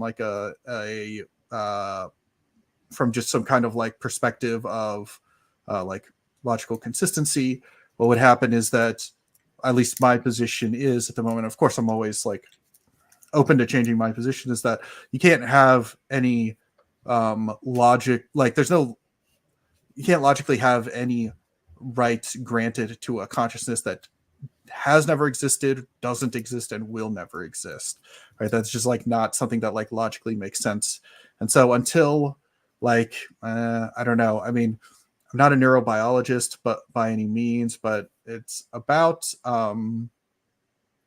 after implantation, maybe another 2 months before neurology really starts to develop in any kind of way. I would say that from there, I think that's perfectly consistent for the termination of a pregnancy. I would say beyond that, it starts to become slightly morally problematic when it actually starts to have consciousness. So by this logic, you're espousing can't eat eggs. Yeah. So the thing is that the problem with eggs. Okay. So shall we get into it? Yeah. Okay. Yeah. Sure. I guess. Yeah. Kris. Yeah. Yeah. How you doing, Nick? Hey, how's it going? Yeah, going pretty good. So, I guess maybe the first question I want to ask and resolve is purely within the scope of humans. Is there a difference between torture and the killing of a human being for another human being? I guess I don't a difference in what respect? At all. Is there a difference between torturing a human and killing a human? And if so, what is that? Those are two different actions and they have two different names. Sure. And so what qualities of these actions does each of them have that gives us a justification to use two different names for them? Well, they would just be names or descriptors. I just take them to be. I guess I don't understand what particular of what is my question. Let's just take it one by one, for example. The murder of a human, what would that be? Well, the problem with murder is that it's a legal term, but the killing of a human, it would just take something. Well, I don't know. I mean, I guess I don't understand what the point of this discussion is. I think that we understand the definition, unless we're on two completely different pages as to what killing a human and torturing a human means. Well, that's what this preliminary stage is, it's supposed to be for, to make sure we are on the same page, at least for the case of humans, what the definitions and differences between killing and torture is. Just to be clear, I think he's establishing a priori principles. Yeah, sure. I mean, I guess if you want to, why don't you go ahead and establish something and I'll see if I agree with it or not. Right. So I was asking that from you first, but all right, I'll build up a position and I'll do the dance of I'll build up a position and then you get to not have a position dance. Okay, so the thing is that no, but I mean the thing that I don't understand is that we agree that both of those things are unethical. So that's why I guess I don't understand why that's that both doing either of those things for your own entertainment would be unethical. So I guess I don't understand why hashing out a precise difference between those two is a useful use of time. You understand what I mean? We both agree. Yeah, I see what you mean, but that's going into assuming definitions. So it's you asked me for definitions, and then when I ask you for the definitions, you want to move past them and go, no, let's just assume definitions. But I want to make sure that we have definitions so we understand where we're coming from. So we don't run into the problem where it's the moment that like we're trying to like get into some sort of difficult territory, just start asking for definitions and start nitpicking definitions. Like we want to have some common ground before we actually have a proper discussion about this and how to extrapolate the differences in definitions between murder and torture and apply that to animals. Yeah, I guess I would just take like torture in this case to be something along the lines of like that you're causing harm without killing. I guess like torture for entertainment would be that, yeah, you're deliberately causing harm. I guess in this case we could say that in some way using the I'm trying to think of like dog fighting or something like that, like if we would like encompass that under torture, but yeah, I guess we could. It'd be straining it a bit, for the sake of argument, I could agree with that. Yeah. So I guess like that. If there would be like having animals. Yeah, but I mean like they. Yeah. So inflicting pain for entertainment and making sure to prolong the life of what you're inflicting the pain for in order to get the thing you want out of it. I don't know if necessarily deliberately prolonging the life is not deliberately prolonging the life. I mean, just like not doing the pain without like inflicting the pain without the intention of ending the life. Sure, yeah, and then killing would just be like the ending of the life. Yeah, and so obviously we'd also like not include like medical intervention in the like example of torture. Right, but you wouldn't be like a goal of medical intervention isn't to reap the animal's reaction, let's say, as part of like that's exactly right.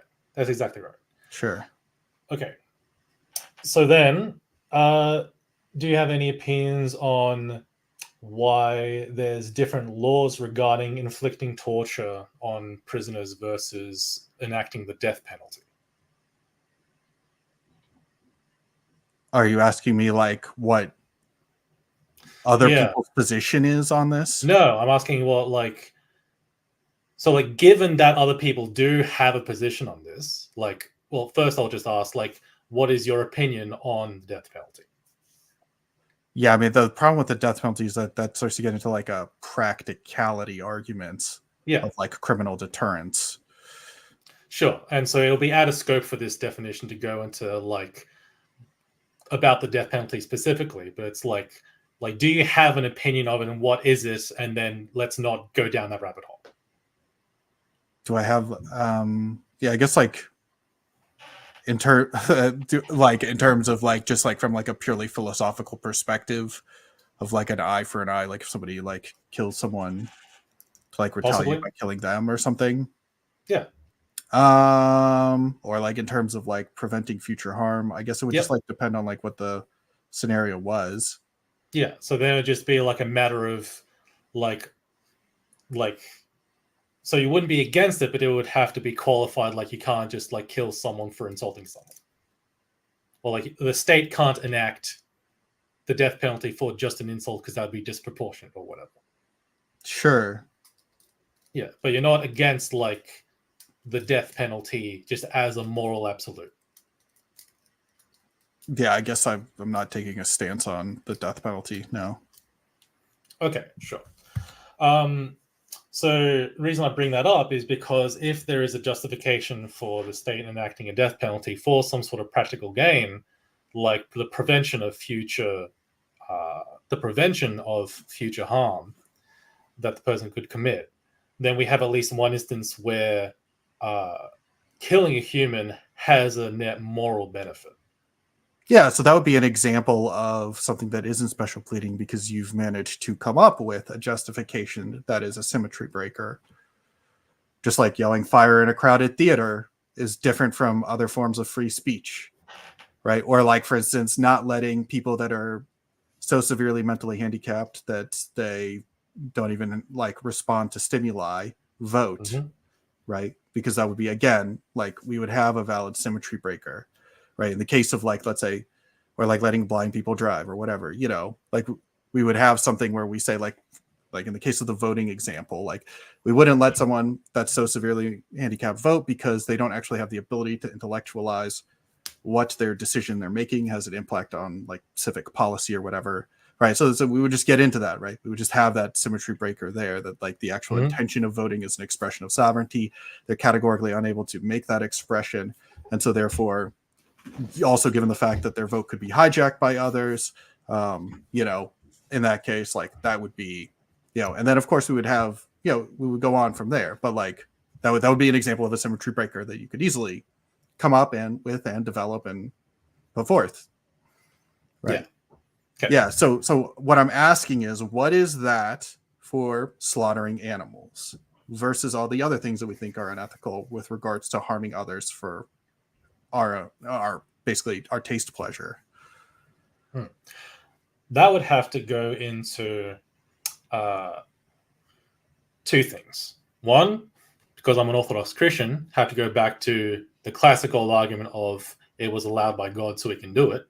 And so then the reason would be, why would it have been allowed by God? And Father Joseph brought up, well, the problem of nutrition from before the flood and after the flood.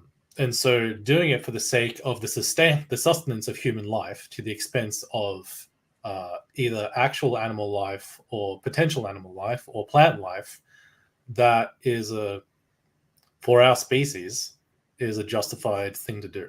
However, torture is definitely something that isn't good in that context, because torture for the sake of entertainment would obviously be a sinful state of someone's soul. Like if someone was torturing another human or torturing an animal, they would be taking some pleasure in the fallen status of the world and taking some sort of demonic, twisted pleasure in inflicting pain for the sake of inflicting pain and seeing the expressions and reactions of pain, rather than going with the God-ordained allowance for killing an animal for the sake of nutrition and sustenance of human life.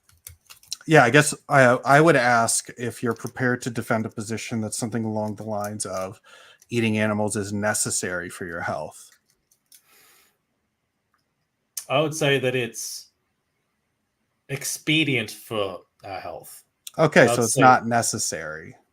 Not necessary, but you could easily get on without. You usually, live a full, healthy life. I wouldn't say a full healthy life, because you've conflated two things. You conflated two things: necessary and full. Sure. And so is there some adverse health problem that you would encounter?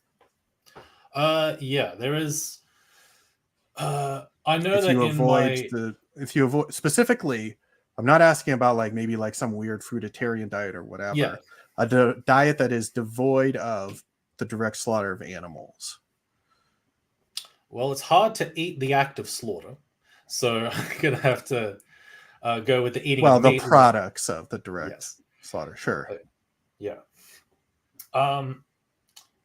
It would be like, I'm not a nutritionist. I don't have the full extent of like nutritional knowledge here, but I know from my experience, seeing how I feel between like fasting periods and non-fasting periods, I have distinctly more like physical strength, physical energy, etc. when I'm in a period where I could eat meat versus when I'm not eating meat. And so that helps with focus, that helps with doing my work, that helps with general feeling and well-being, emotional stability, because to the degree that we're fallen and passionate, our souls are sort of enmeshed in our bodies. And so to the degree we're doing that, the way that our diets affect our emotions and psychological well-being applies there as well. And do you have any way to like disambiguate whether or not, because to me that sounds indistinguishable from the placebo effect. Do you have any way to disambiguate that? So that is a very interesting question, because if I want to disambiguate it, I would need a mechanism of action for the placebo effect. And that is actually one of the craziest like effects that like convinced me at some point that like base materialism had to be impossible. Because if the placebo effect is effectual, but its effectiveness depends on the perception of the person, then we have some sort of like mental state that isn't reducible to like a physical molecular organization that has a causal effect on health. And so that easily goes into like woo-woo territory, but that goes into like some sort of like some non-materialistic explanation for cause and effect. And so, like, we'd have to like go into the rabbit hole of placebo effect if we want to, like. Yeah, but so then it sounds like the answer is no. The answer is undecidable without a proper definition of the mechanism of action of the placebo effect. But you would agree that, like, for instance, if slaughtering and eating children, human children, made you feel really good, or like, let's say, or I could give you a bunch of examples, like, you know, I wouldn't be able to give a mechanism of action for that, because we have examples of that in modern history. Are you familiar with a man named General Butt Naked? Did you say General Butt Naked? Correct. Nope. Okay, well, this is so he was an African warlord. Oh, that guy. Yeah, that guy. So Count Dankula did a video on him, which was quite good. And creepy.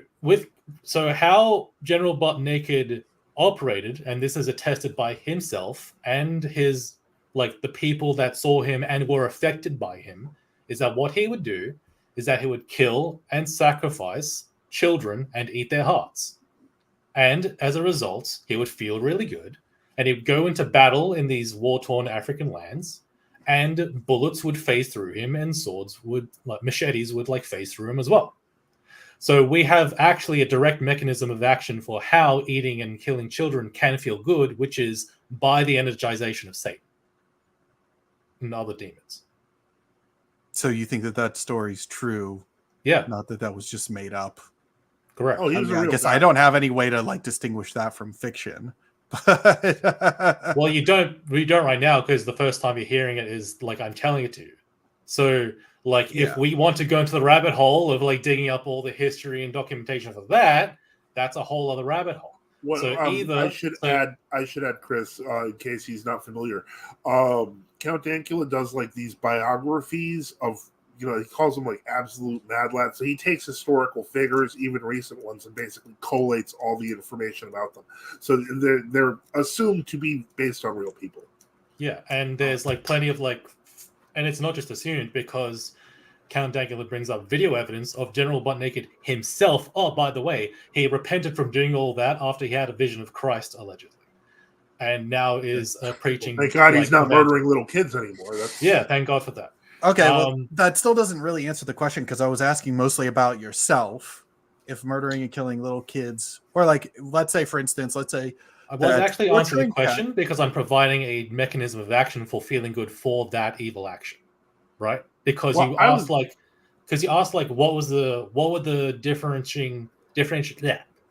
would be the differentiating factor between like physical causes for health and feeling good versus like the placebo effect. And there's more than those two things, because killing and eating children can feel good through demonic empowerment, which is a third option there between placebo and material causes.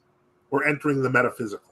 Yeah. Okay. Let me ask a different question. What about, like, because you already agreed that the torture of animals is unethical. Correct. What if, like, for instance, I really got excellent sleep when I listened to ASMR of cats being tortured, and it really helped me with my day job? Demonic empowerment. Okay, but you would just attribute that to demonic empowerment on the basis of the fact that with no further information about that. I do not need any more. I do not need any more information than that. Okay, but you wouldn't attribute you feeling better upon eating meat to demonic empowerment. I would not. Okay, so how did you make that determination so quickly for me and not for yourself? Yeah. So if we want to compare. If I could, Kris, I came back on because I wanted to provide a counter, because I noticed that you were talking about when you're during meat eating periods, you feel better, etc. Yes. I've found, especially as I've been less healthy over the past few years, that during fasting periods where I don't eat meat, I feel better. Okay. I've found that just eating even like simple eggs I mentioned and cheese is more than enough. And if I eat things like meat, it's too heavy. But that's just me. All right. Yeah. One thing is that I live in Australia, and the quality of meat in Australia is significantly better than US. So there is one. You don't have, like, okay, fine. It sucks to be an American. I mean, you know. Yeah. Yep. Well, let's have it be. Anyway, so the answer is, so to get back on track, the answer regarding like why would I dismiss like me eating meat and feeling good after that, not through demonic empowerment, is because we have like the clear like emotional reaction being the cause like to the stimulus in the cats being tortured. Like, how can anyone like, how is someone going to ingest like the sound of cats being tortured and that have a psychological effect on them? They have to hear that and interpret that with their mind and think, oh, the sound of cats being tortured and dying, how great. Like there's no possible other mechanism of action for feeling good other than the psychological interpretation of cats in pain bringing some sort of sick pleasure. Okay. Yeah. I mean, I guess that's an interesting explanation, but but you still haven't demonstrated, or I don't know, at least I don't understand your explanation as to why you think that you eating meat was making you feel better was somehow. So I'm sorry, are you convinced that it was not the placebo effect, or you don't have any way to disambiguate that at all? Like what sort of, so how would I go about like controlling for that? Like I can't like eat meat and then like, what do you want me to do? Do you want me to like get some sort of like way to have like steak A and steak B, but steak B is dressed up to like not look like meat and not like taste like meat? Well, I mean, the thing is that like, for instance, you could have like large groups of people, could do studies on those, right? You could have, for instance, you could have, well, first off, I don't even know what happens in terms of like, apart from eating meat, because it could be, I don't know, let's say you were a smoker and you also fasted, from cigarettes during Lent and Advent, and conveniently are leaving that out. Of course, that's a drastic example, but there could be something else in your life. I mean, the fact that you're probably not changing just one parameter. And we have an entire field of like nutritional epidemiology, right? That when we go and we look and we search high and low for things that are, I don't know, the result of basically abstaining from animal products, it's difficult to come up with anything that isn't reducible to a placebo effect. So I guess I don't understand why you would just like, I don't know. You would have this thing, could be a placebo, might not be. Let's continue I'd like to throw out the unethical thing. Well, I'd like to throw out an alternate reason that may not be placebo when we're speaking specifically about meat. And this is what I would refer to probably as the Impossible Burger effect. For those who don't know, an Impossible Burger is basically a vegan burger that has been designed to match the flavor and nutritional profile of meat. And many people, upon eating it, have found that it satisfies their cravings for meat. One thing we can't, the reason I bring this up is because one thing we can deduce from that is that meat is sufficiently complex and nutritious that it provides a number of necessary things that can be replicated, but generally aren't. This is why if you eat an Impossible Whopper versus eating a regular veggie burger made out of, say, black beans, they don't feel the same. Everything from the mouthfeel to the iron levels. Yeah, it's so I would say that it could just be that meat just happens to be very, very nutritious, and it can be replicated, but it generally isn't. Or like one other thing you could do is you could look for specific nutrients that's like, let's say, for instance, heme iron. If you were like convinced that it was heme iron, you could try diets that do or don't contain that, and so on. I mean, there's lots of different ways that you could control for these things. Sure. But I think like I said, his point was pretty good here, because he does bring up that like, so I haven't verified this, but I'll just take him on his word that the Impossible Burger has an analogous nutritional profile to meat.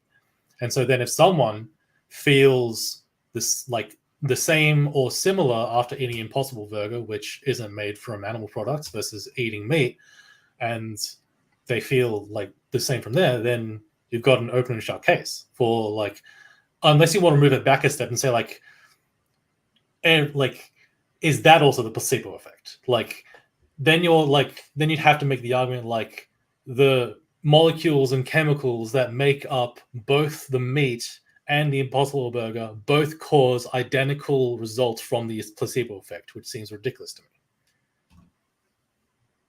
Well, I mean, like you would just then control for like, for instance, the Impossible Burger is not quite 100% accurate because, for instance, it doesn't contain cholesterol, and dietary cholesterol is something that you're only going to get from an animal product. So it's not 100% matched, but yeah, I mean, you could in principle control for these things. You could control what people eat as part of like any kind of nutritional epidemiology or whatever you wanted.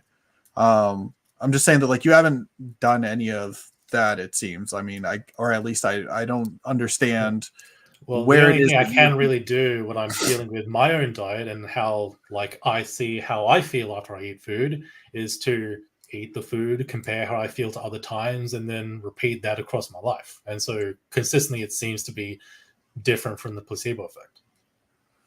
Okay. But I guess like, even if like, let's say, for instance, we could iron out that it wasn't, let's take for a second, like under a hypothetical where we're not sure what is attributable to demonic activity or not. I guess that's like a epistemic claim that has a bunch of baggage associated with it, right? Like if eating kids made you feel better or torturing animals made you feel better, I still think that you would abstain from those things, regardless of whether or not you had like, actually, I'm not even sure if like the fact that it's regardless of if you had like a moral framework with a metaphysical dimension to it at all.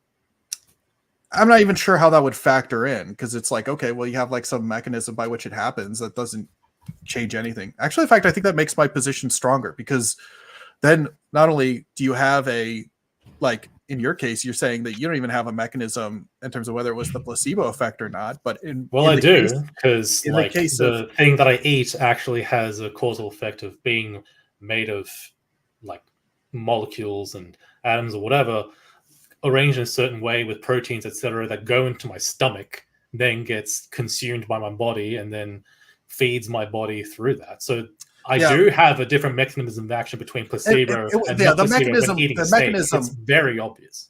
Well, I mean, you can always do mechanistic speculation, but like that doesn't necessarily demonstrate that there is an actual endpoint that you're monitoring that is distinguishable from the placebo effect. Actually, I don't even know if mechanism even factors into any of these things, because you can decide whether something's healthy or unhealthy without actually even having a mechanism in place or understanding what that mechanism is. Okay, do you know the mechanism? Because health is mechanistic. Do you know the mechanism by which bleach kills you? I don't know. Drinking bleach. Okay. But there is one. Right, but you don't know what it is. Correct, but I do know that there is one. And all right, are you willing to drink a gallon of bleach for me? No. Okay, so it doesn't matter whether you know what that mechanism is or not. You can still make, however, I still have to assume that there is one. Because if I didn't believe that there was one, right, that's fine. But then I could just drink as much as I want. No, I mean, that's fine. But like I'm saying that like it doesn't factor into whether or not you even know what the mechanism is as to like you can still make pronouncements of health outcome and causality regardless of understanding the mechanism, whether you understand it or not.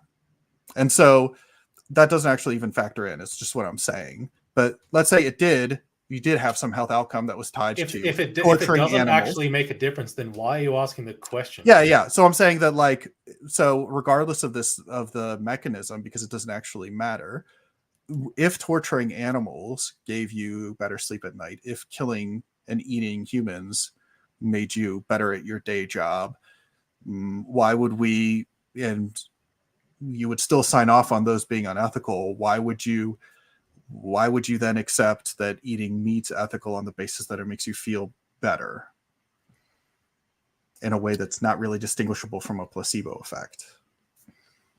I object to you bringing up the placebo effect here because you already said it was irrelevant. Well, I'm not saying like a mechanism, but I'm just saying, like, I'm not talking about mechanism. I'm just saying that like in a way that if regardless of if we have right, but you already said that the mechanism was irrelevant in the drinking bleach example. Yeah, well, I'm talking about like in terms of like the mechanism, in terms of like when you're talking about demonic activity or whatever versus molecules. I don't know, whatever mechanism that is, right? That you would, like, regardless of what it was that was actually connecting the train of you and some positive health outcome, because you have some positive health outcome. Okay, right? And so I think if you got a commensurate positive health outcome from those other things that you deemed unethical, you would still describe them as unethical. So why would you make this exception for animals? Hold on, could you repeat what you just said? Like connecting the causes to the results? I'm saying that, like, you say that you ate meat and then you had potentially some positive health outcome. That might or might not be a placebo. We don't know. But let's say you killed and ate. You knew that killing and eating babies would have a positive health outcome. At the expense of participating in demonic empowerment? Well, I'm saying at the expense of killing and eating babies, at the expense of killing, ending a being's life. Or if it was like torturing animals gave you a commensurate amount of potential health benefit, we don't know whether it's placebo or not, right? Like all these things, those two latter things you would deem unethical, but you're still willing to sign off as slaughtering animals is ethical? Yeah, because I think maybe one area where the disconnect is happening is that, like, as Orthodox Christians, we don't see like all causes leading like as equal, even if they lead to the same effects. Which is why we do fasting. What's the difference? Spell the difference out for me. I'm getting to that. Which is one reason why we would consider like eating meat outside of fasting times to be fine, but eating meat inside of fasting times to not be fine unless given provision for like sickness or whatever. Because one of them is done within the confines of the traditions of the church for a specific purpose, and the other is done like transgressing that is done with the purpose of like putting the whole purposes of our spiritual life like below just practical purposes. Like we're called to make practical result sacrifices for the sake of higher purposes. I guess I didn't fully appreciate what was the difference between, again, all the things you say is ethical and unethical. I'm trying to move the explanation back a step so that you understand where like we're coming from when we're making a distinction between each of these different types of actions. Because there's that's what I'm asking. What's the distinction between eating? What is it about eating an animal that makes it ethical, or eating its products, versus a human or or torturing an animal, for instance, or torturing a human, and we deemed that a slight health benefit wouldn't really be one of those things. So if it's not that, then what is it?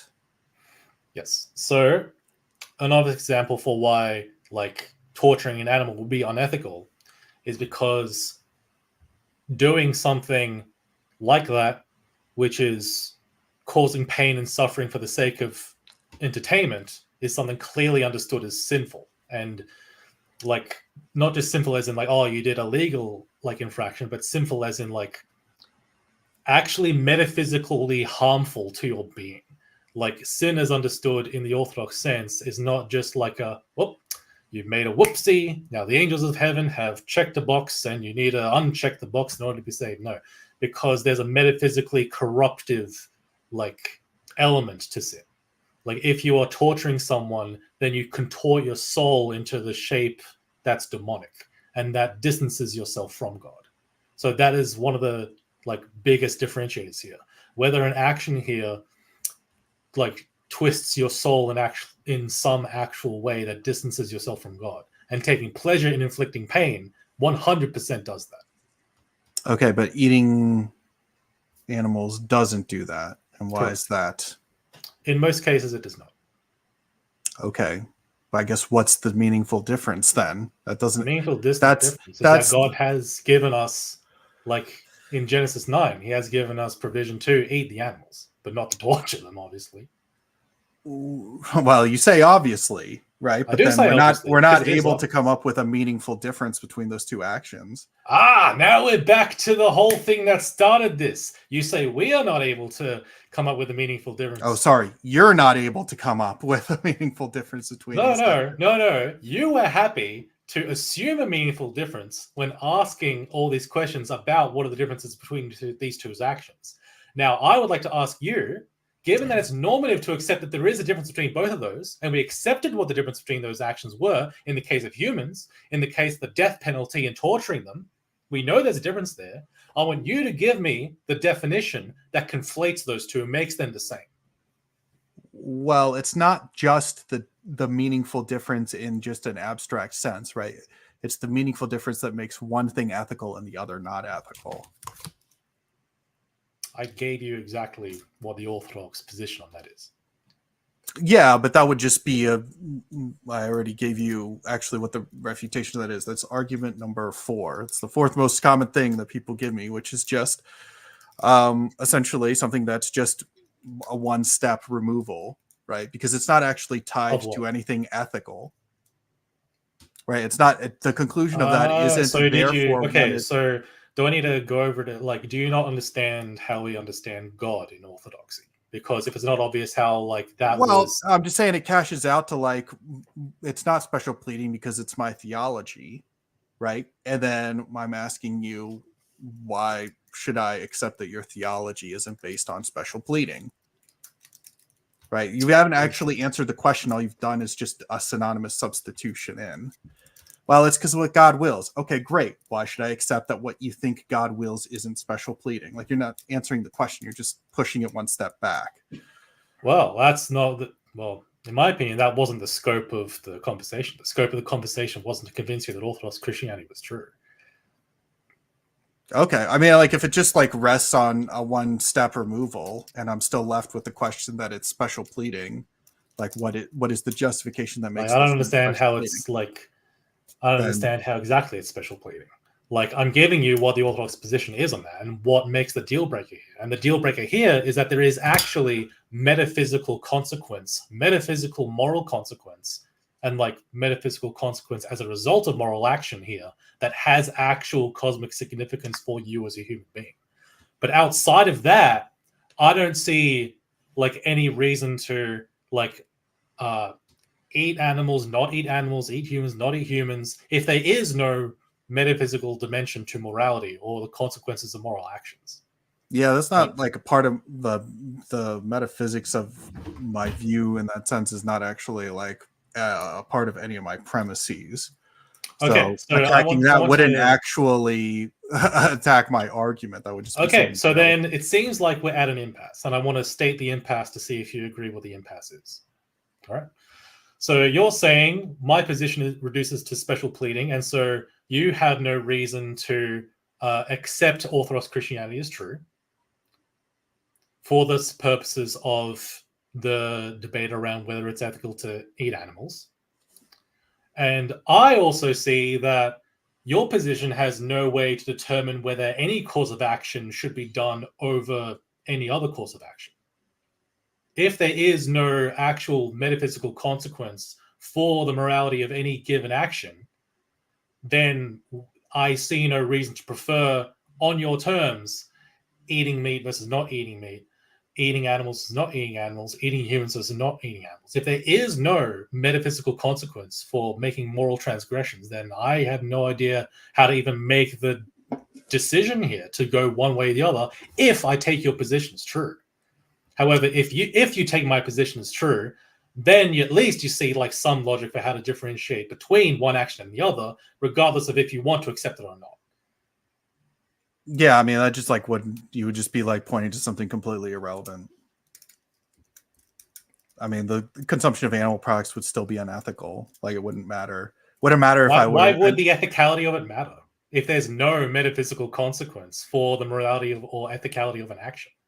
Well, because good arguments stand and fall on their own merits. Doesn't matter if I'm an atheist or a theist making this argument. Doesn't matter if I'm an Orthodox Christian or if I'm a LLM making this argument. Correct. If an argument is a good argument, then it stands and falls on its own merits. Yes. If the argument is good, it stands and falls on its own merits. But I need to have a principle by which to value one action ethically or another. And from your position, it seems like there is none. I haven't presented a position on that as part of like my argument. You would just be pointing to something completely irrelevant to distract from, maybe not intentionally. Okay, I want to clarify something. Okay. Do you think it's important to have a principle by which you can choose one ethical decision over another? That wouldn't matter for my argument. If the maker of the argument, what can I possibly gain from accepting any of your premises? Well, I mean, I'm just saying that would just be like by definition an ad hominem argument. It wouldn't matter what my position was on that.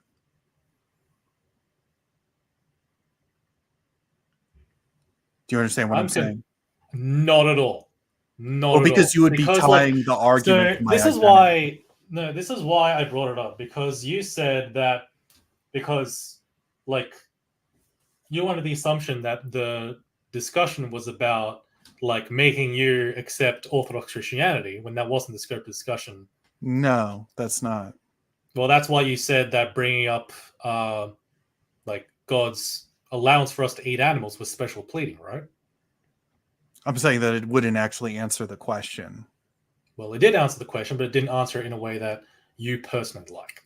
It wasn't tied to ethics. It is tied to ethics directly. Do you want me to go into what the Orthodox understanding of God is? I mean, like, yeah, but then like what would happen is that we would just be left with, if we can't actually, like, we could do all of this exercise, but at the end it would just be essentially a category mistake unless we can actually tie it to... Well, that's what I think you're making when you say that my answer had nothing to do with ethics. Because of the understanding of like who God is and how God acts and how God like is the ultimate cause of everything in creation, and how ethics is like fundamentally metaphysically tied to participation in God. Yeah, but like, let me give you an example. A couple hundred years ago, a gentleman by the name of Joseph Smith allegedly saw some golden tablets, and as part of his whole theology, right, let's just say he has some interesting differential beliefs about the rights that people should have on the basis of the color of their skin. Right? Would you accept their argument when they say, well, how about I go through this whole Book of Mormonism and this whole way in which, yada, yada, right? And then, actually, my differential treatment is ethically justified. I asked him,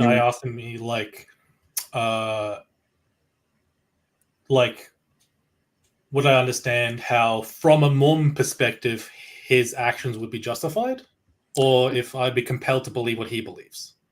Well, I'm just saying, like, what would you say to someone like that? Well, because specifically in Mormon, I would ask them how much they know about the history of the early church. Because, like, the issue with, like, an argument that you're making is, like, I get where you're coming from. I get you're coming from a position of, like, hey, you're saying God said this. They're saying God said this. How do you decide? Well, when we were, like, deciding between them, we have to actually go into the weeds and go into the differences between both of the religions and their history and what they both share a claim in. Because both of them hard depend on a claim that they are consistent with the Old Testament, consistent with the New Testament, and consistent with church history.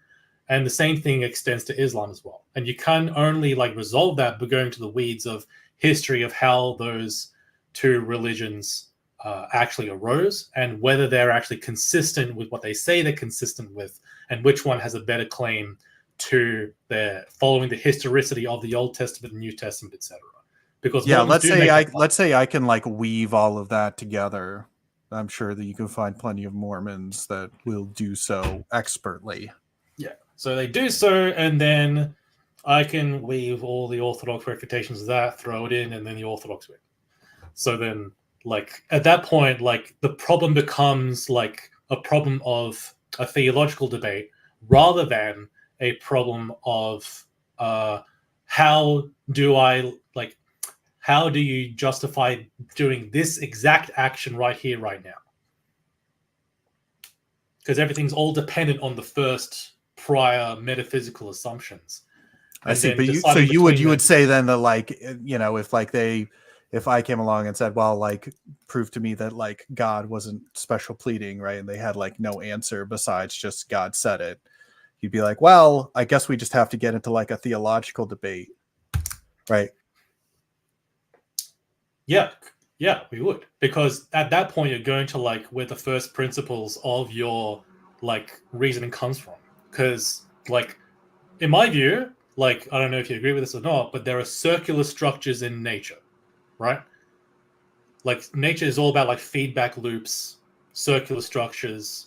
Like, I forgot who said it. I think it might have been, I would just be saying a random, like, Enlightenment professor or something. But one of them at some point said, like, that in theory, a science of biology would be impossible because of all the circular feedback and circular dependencies we have in biology.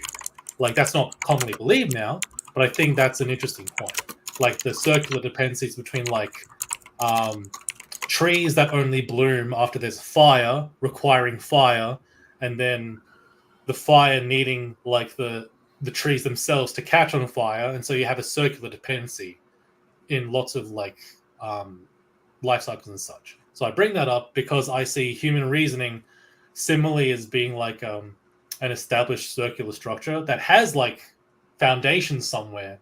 But when we are doing human level reasoning, we have to take some things for granted to start our reasoning circles, because just as a part of the natural world, we have circular feedback loops even in our reasoning. Yeah. Well, I mean, I guess, like, so that would just be your answer then, would just be that, like, God said it, and so therefore, like, it's part of my theology. Would that be your only reason for belief, that the thing isn't special pleading, is just quite simply that? As far as the exact act for why killing an animal is ethically justifiable, yes. Because prior to God giving that command, it would not be ethical to kill and eat animals. Okay. So it would be just quite simply, so if every again, if every other, like, fiber of your logic aside from this divine command that you think that you have points to the argument being special pleading, but this divine command is the only thing sitting in the way, you would say, yeah, I think that I've correctly interpreted this divine command, not, wow, every fiber of my being. I mean, you understand what I'm saying? Like, it's as if you had told me that you got a divine command to include 51 in the list of prime numbers because it kind of feels primey. And right. So I mean, can you define for me what, maybe we have different understandings of what special pleading even is? Because I'm not sure, like how do you understand what special pleading is and how it is appealing to what God has said, special pleading? Well, what I'm saying is that, like, so special pleading would be if you have some sort of rule and exception that you're asserting without a valid justification, right? That is reasoned through to like the differential of, like, okay, therefore this is unethical, therefore this is ethical. Like I gave you the voting example, right? You have this asymmetric position with no justification. Okay, I see. Okay, so in that case, the order would be reversed. In our case, it's like we go with, like, assuming, like, because in your position, logic is first, right? Like, human reasoning is first, like, as a first principle. If anything violates human logic, it must be wrong. I guess, sure. Okay. So then, from the Orthodox position, from your perspective, it would be reversed. Like, God is the first standard that we try to follow, but then trying to make an exception with human logic would be special pleading. So right, but you've constructed your theology using the human logic. So I don't understand how you could possibly make that argument would be self-refuting, or at least you would just then have to be accepting claims. I mean, if your best argument against veganism is to step one, throw out logic, then I would consider that no. It's so it's not that like. So here's something to understand about like where we see theology. Like as a image of the truth, all like theological and philosophical systems have to be constructed and imaged with human logic, right? In the same way that me seeing your image on this screen has to be the product of human logic because of all the programming that goes into it. I mean, I guess it's the product of things that are and aren't human logic. I don't understand where this is headed. Yes. You actually touched on a very good point, because part of it is a product of human logic, like, of course, all the programming and the technology that goes into transmitting the image. But that image leads to a reality that's deeper than the image. There's you yourself. And so you are not encompassed by the image that I see. There's more to you than the image. And so with Orthodox theology, it does get more explicated over time as it's necessary, but it fundamentally is an image that is trying to orient ourselves towards a direct personal relationship with God. And if it doesn't do that, it's worthless. So the thing that's foundational is the direct metaphysical connection with God and personal relationship with God, rather than the theological system, because the theological system itself is a finite human image. Yeah, but you still wouldn't accept it if someone made a theological argument that was like, well, I believe in Orthodox Christianity, but let's just start like throwing out this rule and that rule. And you're right. I'm going to say yes, two you're completely persons. Right. Yes, you're completely right, because we would be special pleading in favor of human reasoning rather than following God first as our source of everything good. But yeah, I guess I wouldn't understand how you would make that determination that it was God that implanted it in your mind. I just want to jump in for just a second, because first off, it's a very interesting discussion that you guys are having. I want to make sure that both of you are happy to continue discussing, or what. I mean, this is basically going to have to be divided into, like I said, this is already a separate thing than what we started with. But if you guys want to keep going, I'm cool with it. I'll drop off for a little bit, as I've been doing. I'm actually starting to get a bit hungry, so I'd like to drop off in like 5 minutes, if that's all right. Okay. Is that okay with you?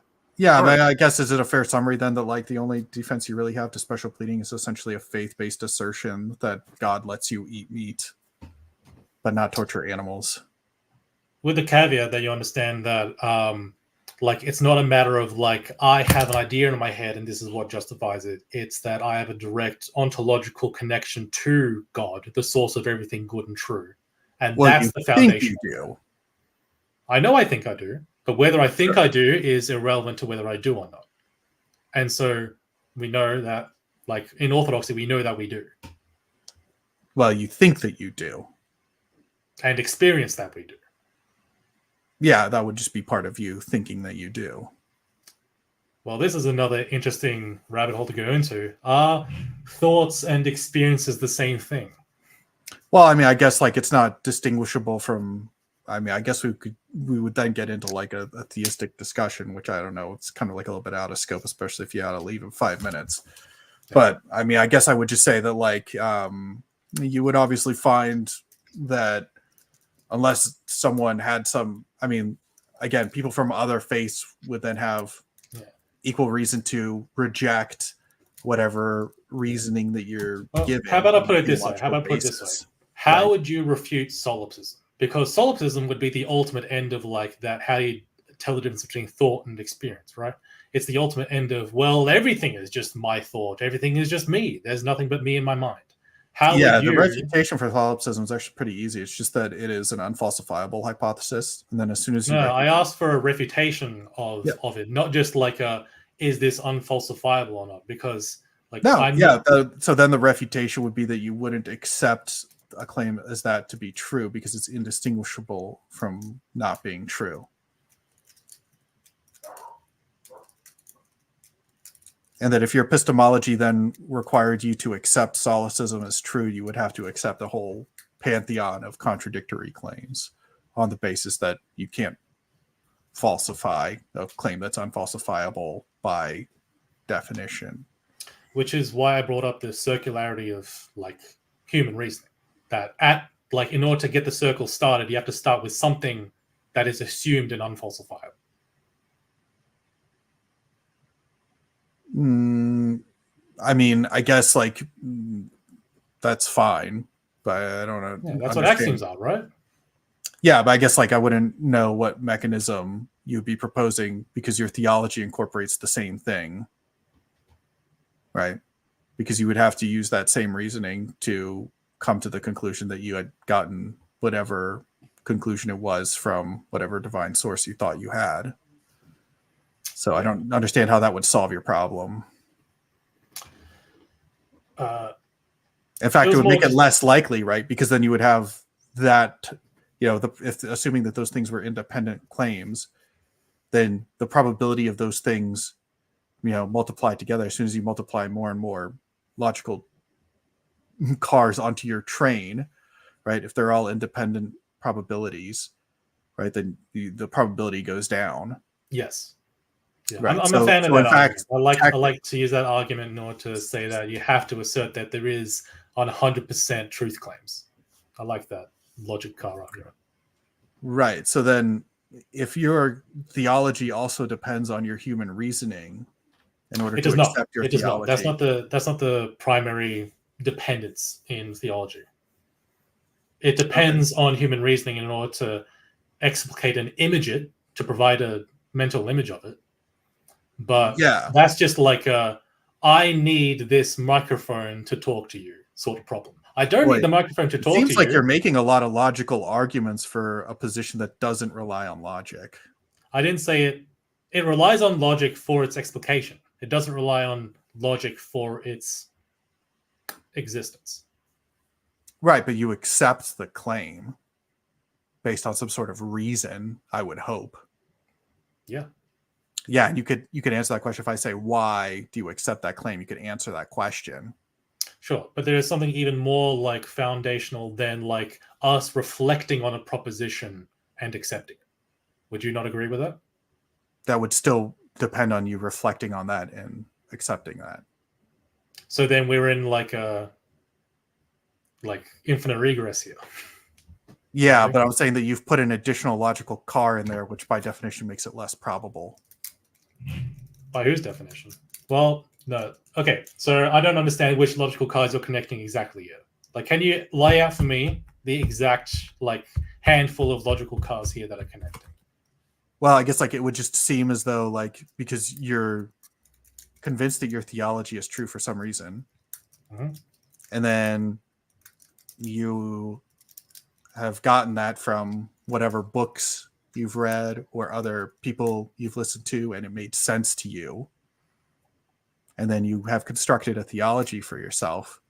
I would not understand how you would do that unless you're using your brain.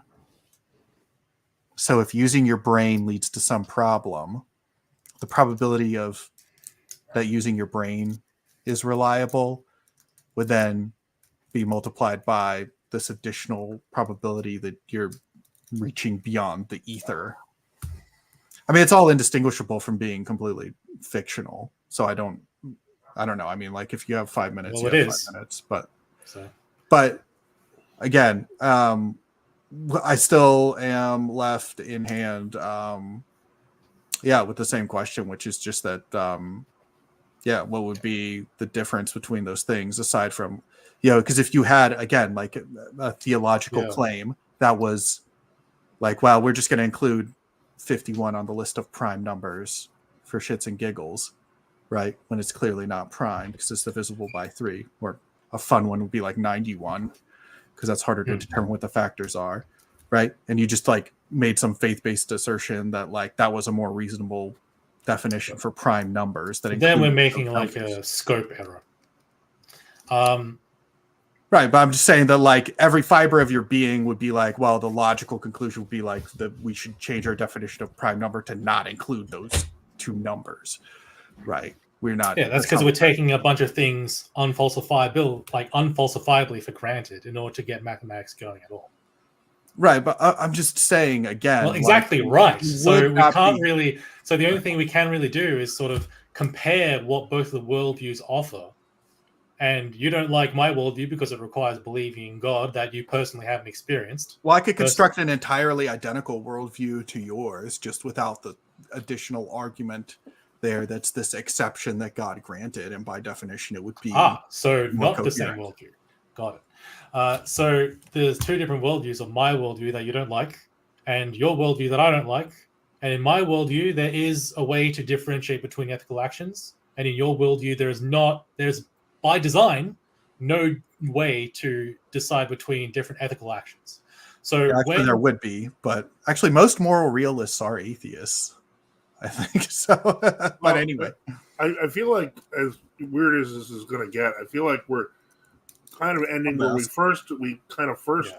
our first debate, Nick, which was the question of, I hate to bring this up, but the question of the miraculous, so on and so forth. We can't simply, like, we don't believe in a God of the gaps. We believe in like an active and living God that literally does lots of things. But the thing is that we can't come up with a single difference other than like God said it.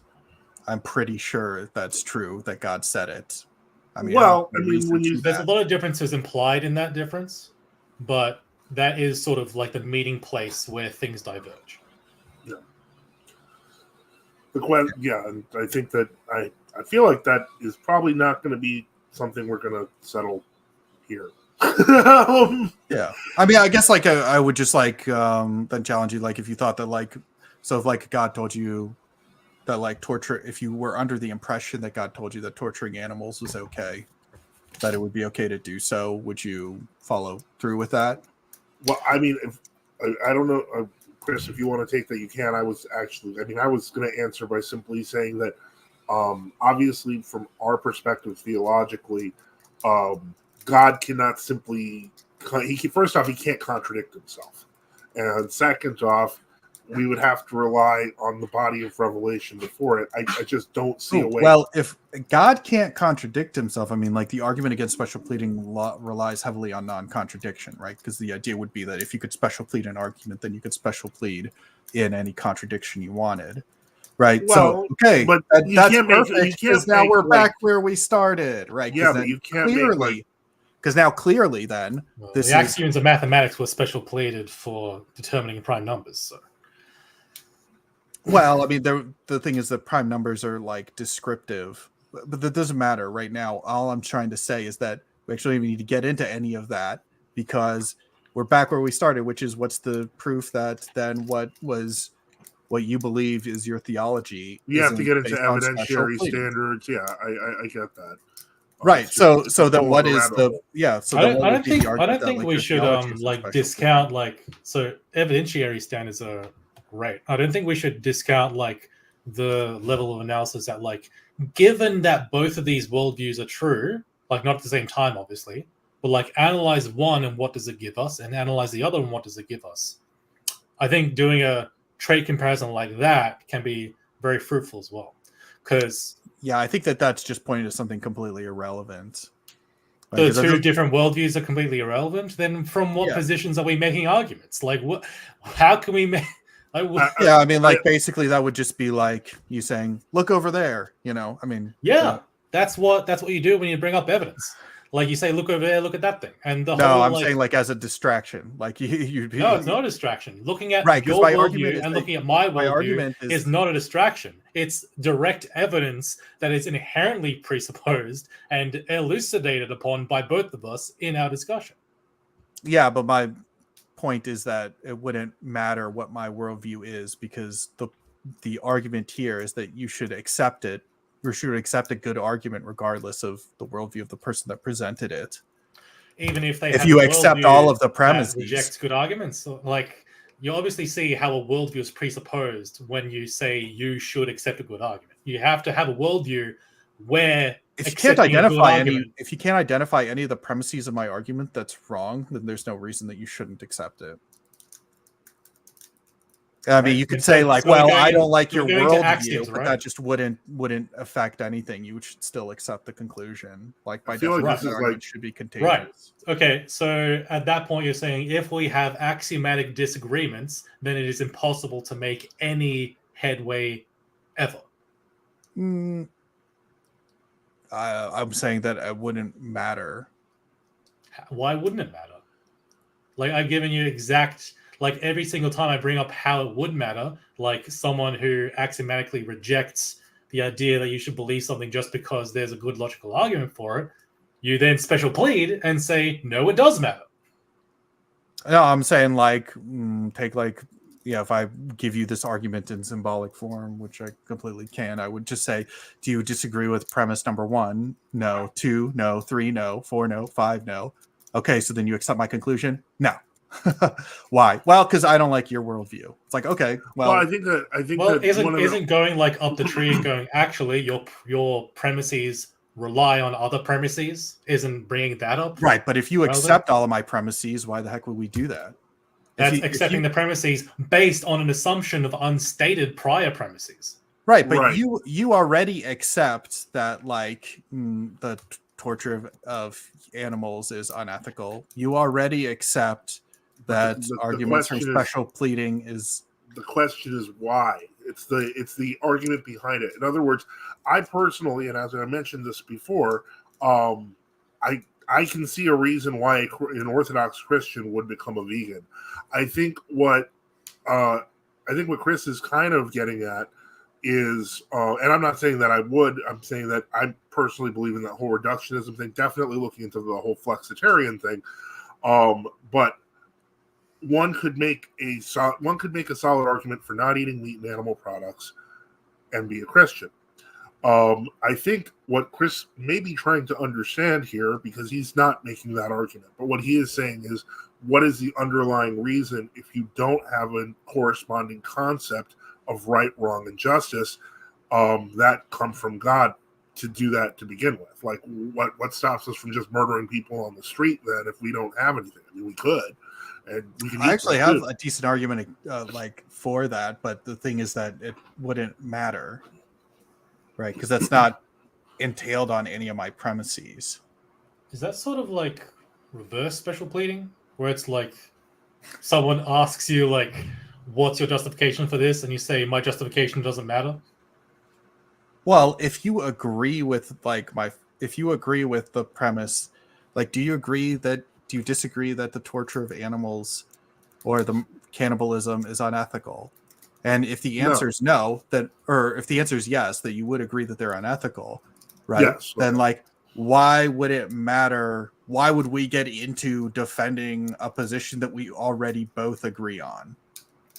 Like, we could if you wanted we have to account for another like thing, right? But we already agree on that, which is like. What do we already agree on? That torturing animals and killing other animals for food, is unethical. Purely for our entertainment. Right, because like we have axioms that we can't contravene, which are the axios himself. It would not matter. The point is that we already agree. Well, of course, for an atheist, God doesn't matter. That's just begging the question. Well, I'm saying it doesn't matter because we both agree on it. So why would we sit down and analyze that unless we had a disagreement? Because from the outset you say, if we assume atheism is true, then we both agree on these premises. And then I'm like, wait, but why should I assume that atheism is true? And you say, you're special pleading. And I'm like, so that's not my argument. Not special pleading? No, well, I know that's not your argument, but that is the form of your argument. It wouldn't matter if I was an atheist or a theist, is what I'm saying. It doesn't matter. Of course it wouldn't to you, because you're making an atheist argument. You're making a purely atheist argument. And you can be a theistic atheist if you want, like a Thomist. But you can but the fact that we have God that we have to directly connect to is something we can't ignore as Orthodox Christians. No, I'm saying that again, it's just, you're just bringing up irrelevant crap. Like, honestly, because we already both agree that statement's true. What does it matter if I'm a theist, you're an atheist, you're a theist, I'm a theist? Like, it wouldn't matter. If we both agree something's true, then why the heck would we like spend any time? In what scope, though? Why are you forcing your scope? Why do you want to force your scope? You're just, I don't know if are you trying to deliberately stall for time or something? Stall for time when I said I had to leave 10 minutes ago.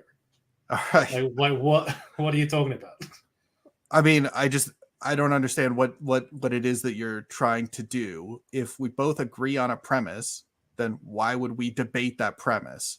2 + 2 = 4. I agree. Let's have a discussion about our agreement on that. Like that. That's because we've already assumed axioms when doing arithmetic.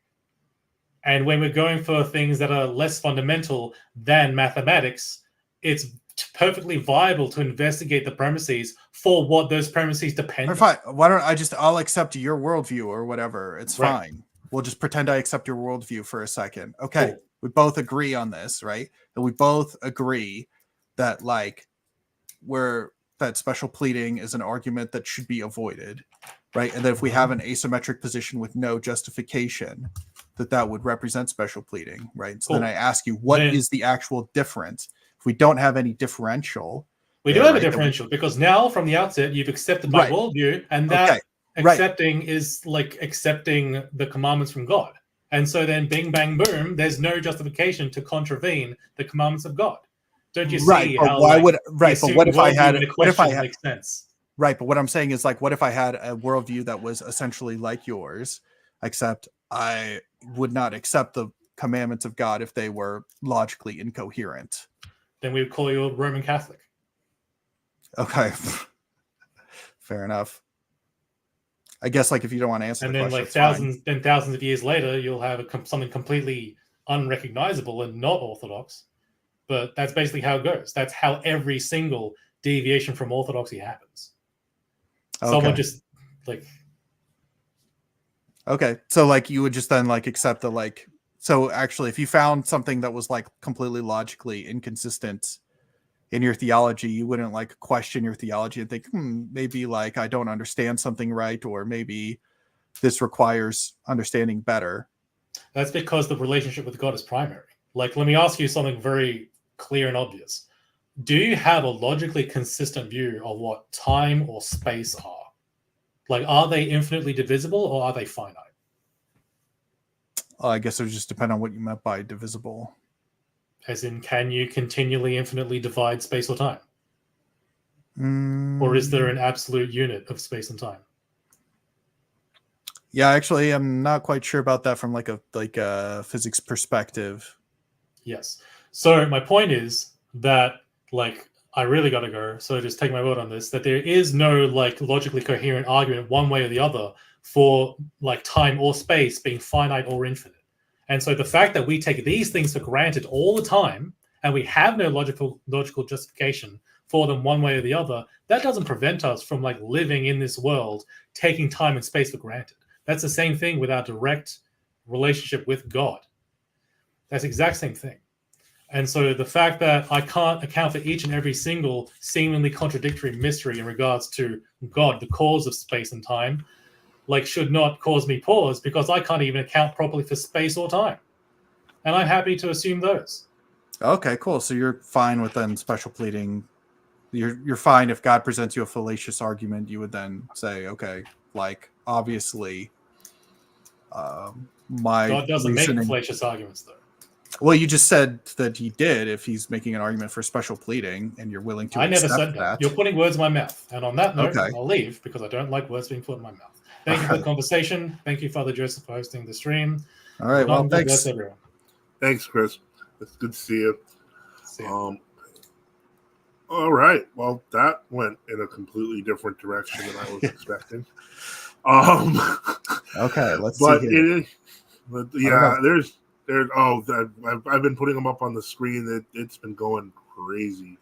Yeah. There was a lot of stuff that went by. I don't even know where to start because I put them all up on the screen technically, but I guess I mean because it's going to be like they're different parts of the arguments in different places. Like when we were talking, I guess when we were talking about like first we were talking about like the question of abortion. Someone said the zygote's already a distinct hypostasis from the carrier. Descriptors are only so in relation to a reference. Yeah, I don't necessarily know why that would matter. Like again, that would just be, and again, like there are different like theologies. Like I think like Islam thinks that like the life goes in, or like I don't know, the soul goes into the developing embryo like some number of days in, like 60 days in or whatever. I don't know. Yeah, that's Aristotelian, and that Aquinas adopted that for a while. But the point is, modern biology allows us to know that any period of ensoulment of an independent being would have to be when they have independent genetics. And that's not murder. I mean, you're a pretty ineffective sadist if you're quickly killing your victims. This goes back to the torture thing, I think. There's some people who have, this is about eating, the necessity of eating meat. Okay. It's all over the place. Like, really. Yeah. Then sorry, I didn't know that vegan protein powders didn't exist. This new information for me. Okay, and conscious organ. That's why Mongolians are. Okay, that could be cultural. That doesn't make any. How you? That's not even like an argument. Oh, actually, if you want to make that kind of argument, here's a great one. If you look at countries around the world, smoking is correlated with longevity. So the countries that smoke the most live. Yeah, it is odd. That is an odd thing. Yeah, it's true. Yeah. So good luck defending that. It has a wang to it. It's not close to a meat. Store-bought vegan food has a lot of microplastics in it. A lot of things now have microplastics. That's a huge problem we're going to have to deal with. Yeah, go look up cow meat or like beef and E. coli contamination. 100%. Well, just leaving it on microplastics. They're in everything. That's something we're going to have to figure out, because you're finding those in frozen meats. You're finding those in vegetable items. We're just eating a bunch of microplastics. Try fecal contamination. There was a study on fecal contamination on plant-based meats too. It's all gross. You know where they come from? They come from the animal products, right? No. I'm not saying it's a vegan or a meat-based thing. No, they check on human fecal contamination now, and it's bad. But the best thing to do is, the more professional the outfit, or cook at home. You know, a lot of the store-based stuff is crazy. Oh, you mean like restaurants or something? Yeah, I don't know. Yeah, you got to be careful. Abortion, well, some do that with abortion jelly already, so it's not much of a hypothetical. I think this is talking about cells from... Okay, I don't even know what the abortion jelly is. We're just the Orthodox position, so that's when we justify it outside it. I guess it's fair. Me with Kris. Yeah, I mean, I'm not asking him. Yeah, from half an hour ago, and then and then let me see here. Yeah, I mean, humans kill each other is killing a human ethical now. So logic does not stand on its own without God. The fact we can biologically consume meat and skins would be a pro-naturalist argument and assumption of it. I believe that assumption is that it's a good argument that's yet to be proven. I hope Kris is going to get a steak after this. Different moral justifications for agreement. These justifications lead to agreements and other moral quandaries. Prawns and calamari today. Australia is 16 hours in the future. So it's Friday, so no meat. Vegan protein powders are very new.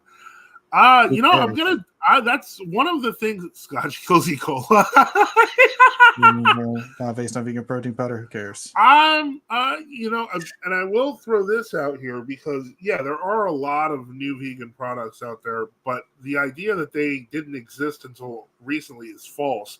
I'm sure Nick is familiar with falafel. Falafel was literally a meat substitute invented by Coptic monks in the 4th century. Like, this was to solve our fasting problems then. Like, we treat them as exotic cuisines, but in fact, like, almond milk is approximately 1,200 years old. Fake eggs, believe it or not, there were medieval fake eggs. A lot of this stuff, historically, believe it or not, has been around. We're just maybe getting better at making it, and that's good. I mentioned with the Impossible Burger, but if you want to make a falafel burger, they still do that in the Middle East. I think this has been a fruitful 2 discussions, because I'm going to have to divide this video into 2 because it's literally 2 different videos. Like, there was me talking to you about stuff, and then Kris's debate with you, which were both really awesome and really interesting. You're always welcome back. I think Kris might have been the one that we had like the discussion with on.